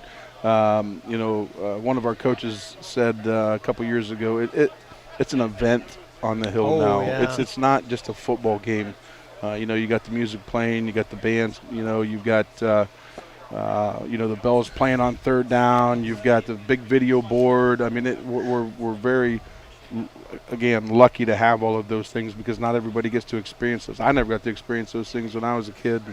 Our kids are very spoiled. Wait a minute, Dover, you didn't have that at the... Listen, that stuff wasn't even around in 1994. Video boards was watching the TV playing Atari. I was going to say, be lucky if you had a score. It was one of those little black and white TVs. It was, yeah. So. Something else, another perfect run in the IVC, and I know that's something that you guys definitely hang your hats on every year whenever you can find it. Obviously get an IVC championship, but not only that, finishing unblemished. I know that makes you proud. Yeah, to win 3 straight, again, it's taken a lot of blood, sweat, and tears from our kids, and again, it's a tribute to them. It's a tribute to the great staff that I've had, the longevity of the guys that I've had to coach our kids, and listen, I don't do a whole lot anymore. I stand back and blow the whistle and and let my guys coach. And I feel that's part of the reason why they all stick around. I don't know why else they would stick around. It's definitely not me.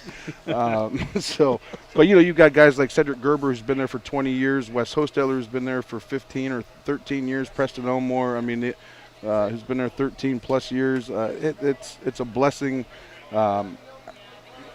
It is. It makes my job easy. I might be the guy that gets up at 5 o'clock in the off season to make sure we're in the weight room and those things. But come the season, those guys are doing the coaching, and we all get along very well. It's a very tight-knit staff, which I think has really helped our success. So you go back to that quarterback question, honestly, not that it's the coaches, because it's definitely not me, but it's our staff who our kids know they love them. I mean, we talk about it every day at practice, and they know they might get yelled at, but they're going to get a tap on the rear end on the way out the door, and let them know that they love them, and we'll see you tomorrow. So, well, we're talking about 3 straight, and now thinking ahead into this season. I think sometimes people forget how difficult that is to try to keep a run like that, especially looking ahead into another year when you got players who are coming in now. And there's that fine line, right, where you want them to strive for that kind of success, but you also don't want them to just expect that when they come in. They got to work for it. And that's a challenge. I think early in camp, in fall camp, I think we had some complacency where our kids just thought it just comes naturally. Fortunately, this year we've got good numbers, and we've got some kids who are pushing other kids for starting positions, so that has helped tremendously. But I just remember just thinking, man, what would it be like to go 10-0? What would it be like? And the first time, I think it was in 2012 when we went undefeated, and it was like, holy cow, and now you get there again. Luckily, fortunately, our kids understand, like I said earlier, I know I'm going to repeat myself, but the culture that we have, the expectations that we have, and the standards that we have set, and the kids, it all comes down to, listen, we either have kids or we don't. And right now we're very fortunate to be going through a cycle where we've got some really good kids. Now, at the same time, those kids have worked hard to have that success. Yeah. And, I think this class has worked very hard. It's their time to shine. It's their time to make a mark in the program, and we'll see what happens. But I'm sure that, that first time we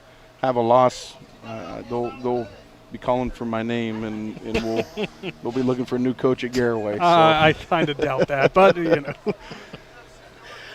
I tell you what, just like I said, the standard of excellence you guys have had over the years is just amazing. I just applaud you for it. No, I appreciate it. But I got to pass that off to the kids and my staff.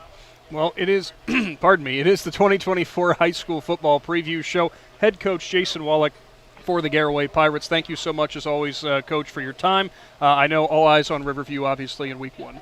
Yeah, I mean, right now we're still concerned about ourselves and trying to, find out what kids are going to play where and staying healthy. That's a big thing for us right now, staying healthy. And, we'll take 1 week at a time, and we'll start preparing Monday for Riverview. And, we're excited to get the season kicked off. I'm probably more excited this year than I've been, just because we've had that success. You make the Final Four, and now you're to the point where, what's next. Right. And we'll see. I mean, the guys, they deserve it because they've worked their tails off. They've been committed. Our attendance has been great. Our weight room sessions have been phenomenal.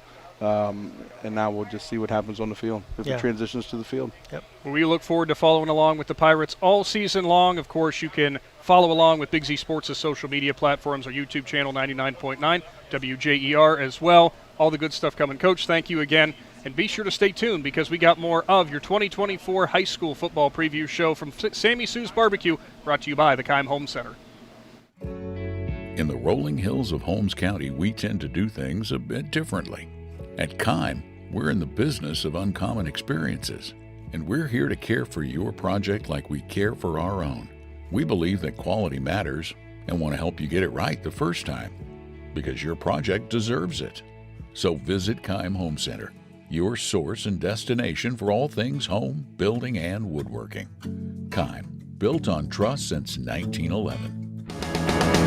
Kishman's Fresh Market IGA has provided residents in Malvern and Minerva the freshest quality products since 1954. The family-owned grocery store prides themselves on providing the communities with quality products, including their daily cut fresh meats by their on-site butcher. Kishman's Fresh Market IGA is a proud supporter of community events and their local school districts and would like to wish the area athletes best of luck in tonight's game. See all Kishman's Fresh Market IGA offers by visiting kishmans.com. Hi, this is Jan McInturf. For the past 30 years, the residents in and around Tuscarawas County have made the call to the realtors and staff at McInturf Realty for buying and selling of residential and commercial properties. We truly live in a great community, and in all those communities, there's nothing better than high school basketball. For myself and all the agents and staff at McInturf Realty, we would like to wish all the area athletes good luck this season, and make the call to McInturf Realty at 330-364-SOLD or find us online at McInturfRealty.net. We are back with the Big Z Sports Preview Show presented by Keim. We are here with Coach Giovanni Iono of the Tuscarawas Central Catholic Saints. But let's start. I'm Bill Hammerstrom, Roger Metzger. You may remember us from such shows as WJER Sports Talk. But now we're part of the Big Z Sports team. We're happy to be here. We're happy to be talking to Coach Iono. Thank you for coming in. Hey, thanks for having me, guys. Your interview sponsored by PAC Drilling. We're here at Sammy Sue's Barbecue in Dover. So we're going to start with the TCC Saints. And everything everybody wants to ask you, number one question, you know what it is, numbers. Yep. Yeah, I know. That's a popular question for me. I grew today. I'm at 16 kids. I got a couple more talking to me, so I'm expecting to be around 18, 19. There you go. By the time we kick off on the 24th, we play Saturday. So I have a season. We're rolling right down to it.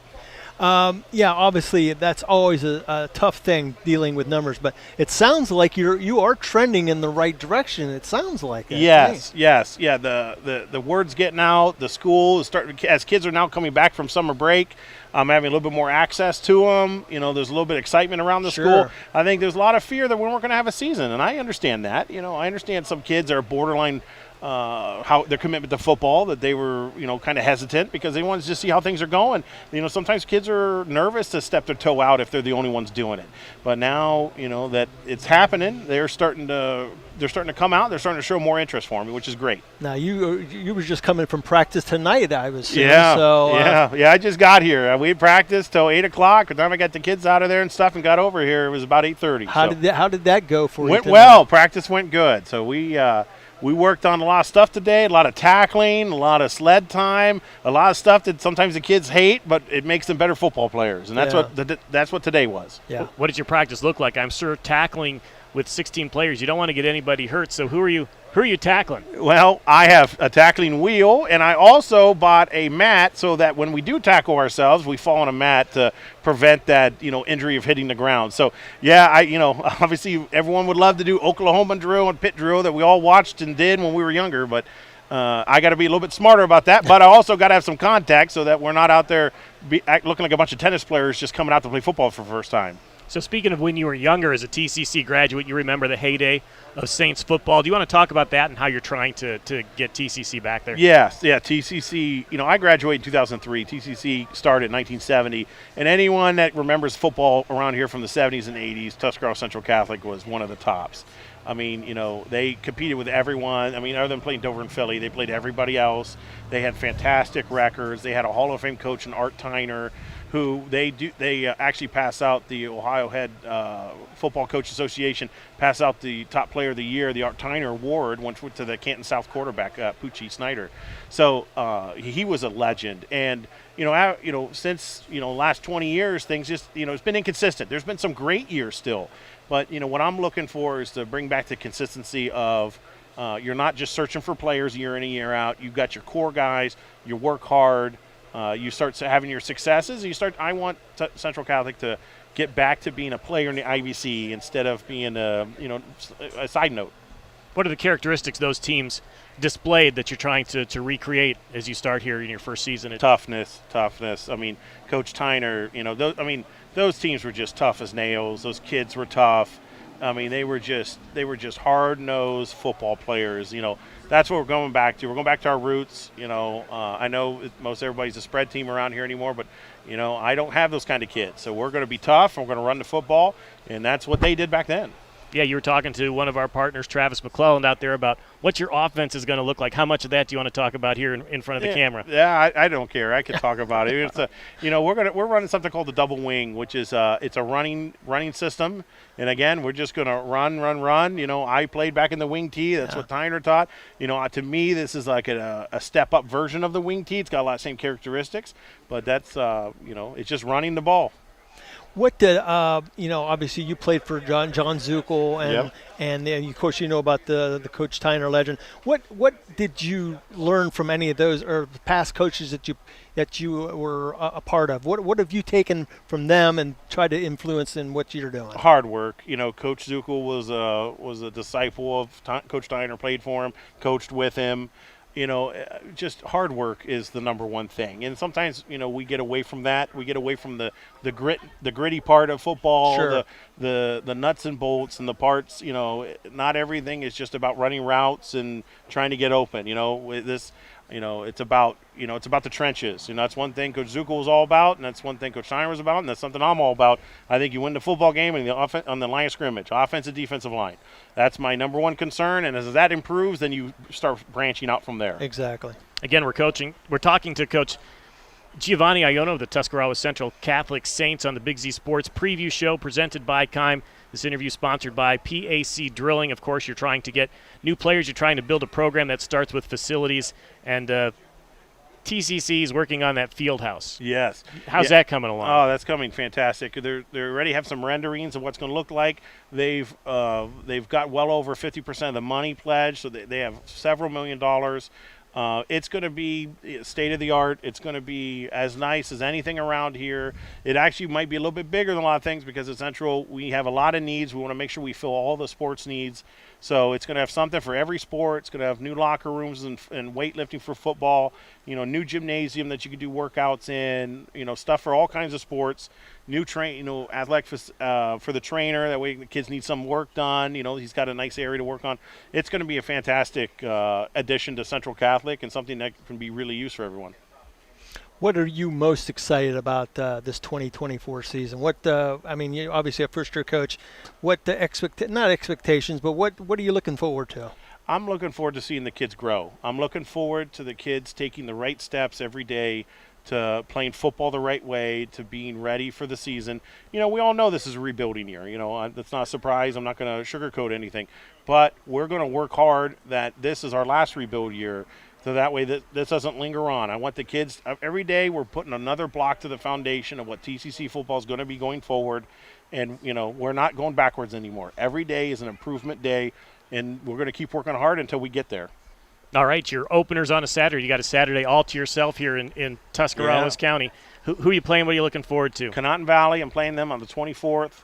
That's a Central thing. You know, they've been doing that forever. It used to be because we didn't have a state, we didn't have anywhere to play. So we had to wait till Dover and Philly played their games, and then we were able to play on Saturday. I mean, that's been a tradition, you know. So, and I like having that. That way you guys everybody can go watch their Dover Philly games or whatever. And then, hey, if you still want to watch football on Saturday night, come over to Central Catholic. We have a nice field out there. It's all kind of set up nice. You even bring your lawn chairs that kind of set up where you want. I mean, it's kind of a big open space. So, I'm looking forward to the challenge of playing Conotton Valley. You know, they've been turning things around with Coach O'Hara, and I'm looking forward to the challenge. And the boys are working hard to get ready for it as well.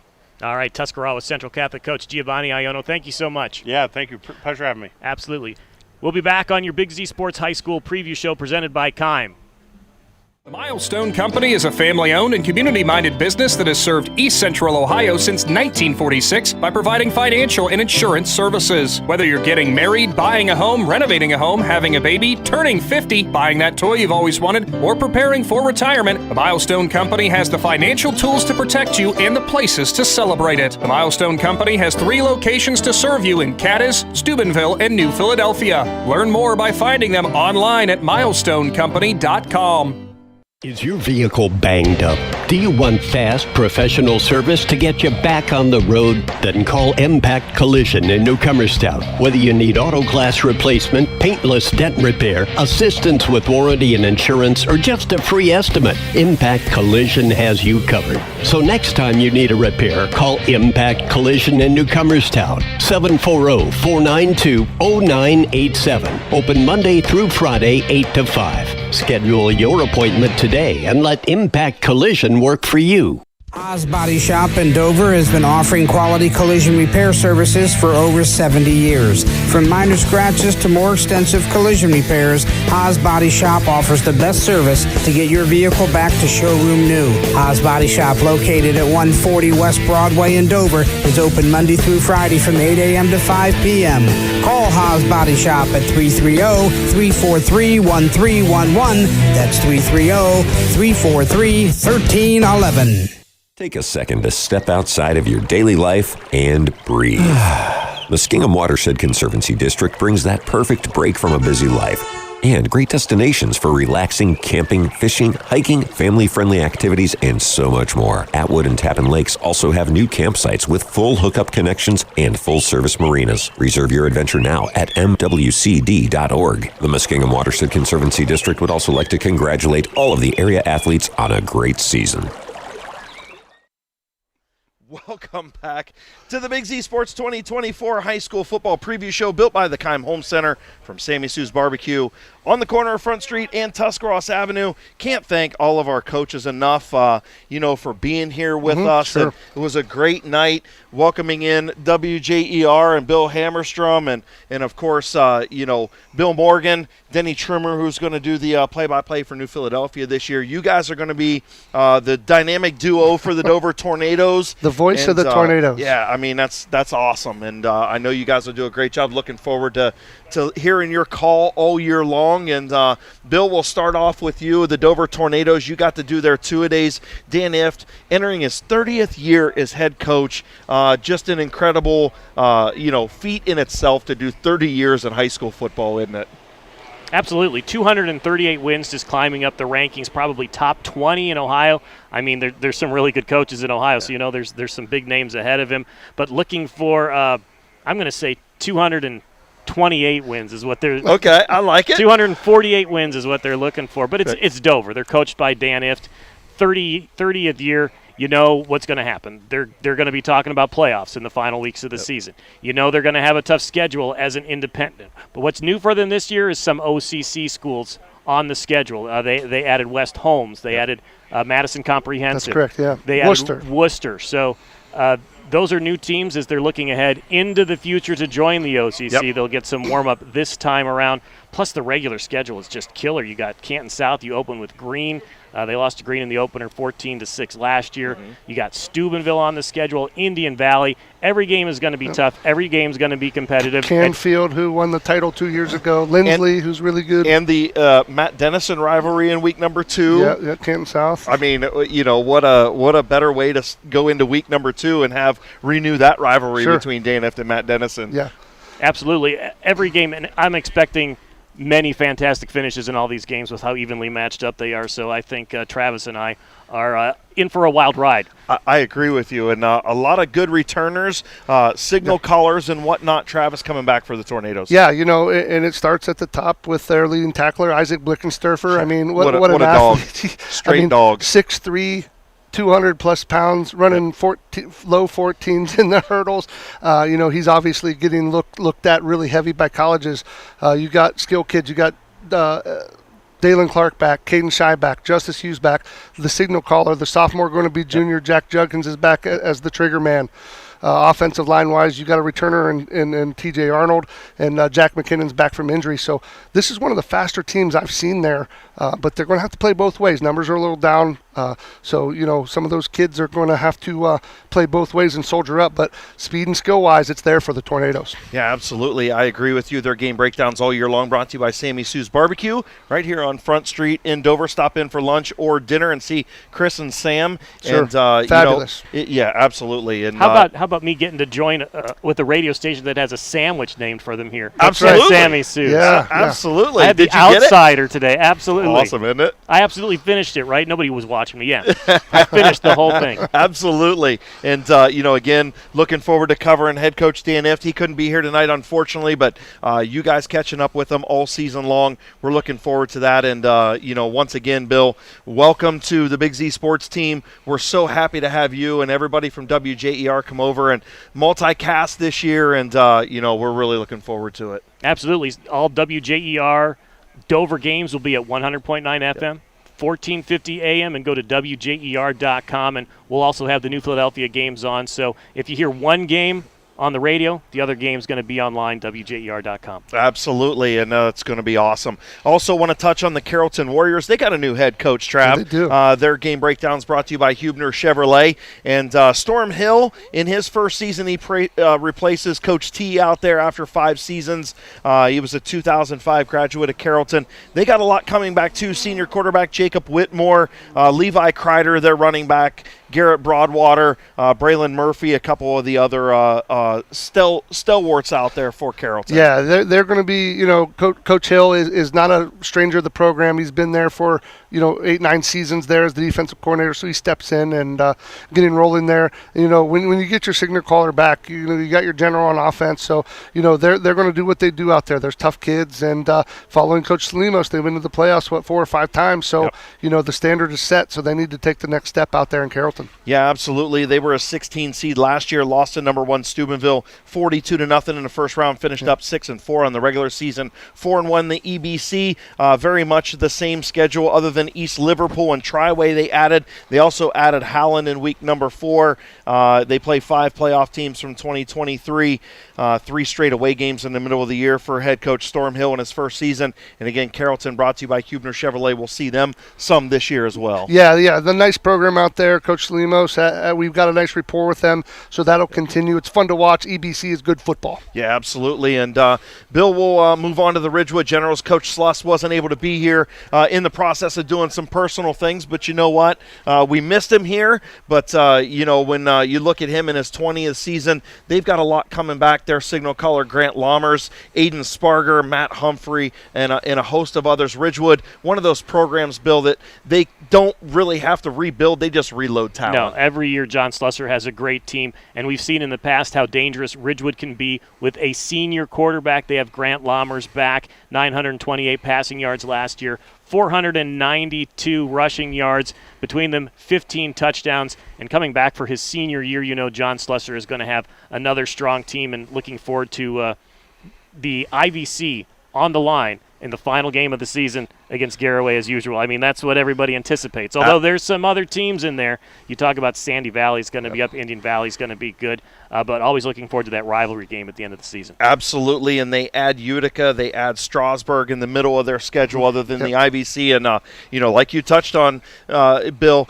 Galloway in Week 10, that'll be on 99.9, sure, and awesome to have a bunch of rivalry games covered this year between WJER and WTUZ, and it's good stuff. It'll be a fun week 10. Looking forward to the season. Exciting. Yep. Lots of football coverage. Tune in to both stations. Absolutely. When we come back, we'll wrap things up. Actually, we're going to wrap things up here from Sammy Sue's Barbecue.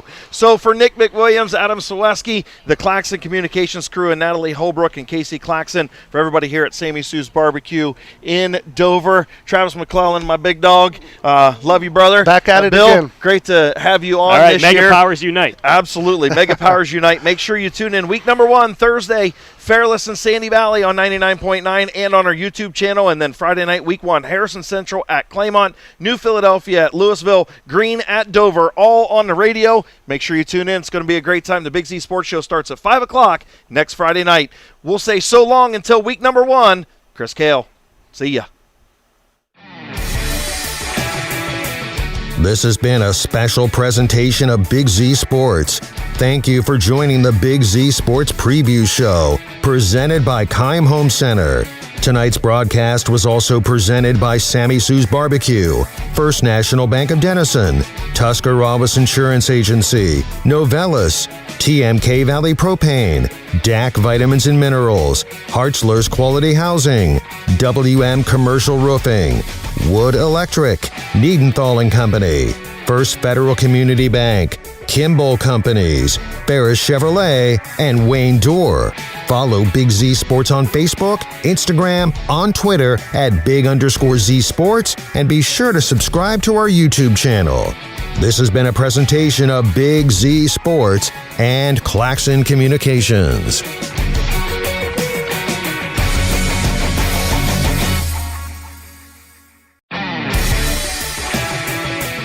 This has been a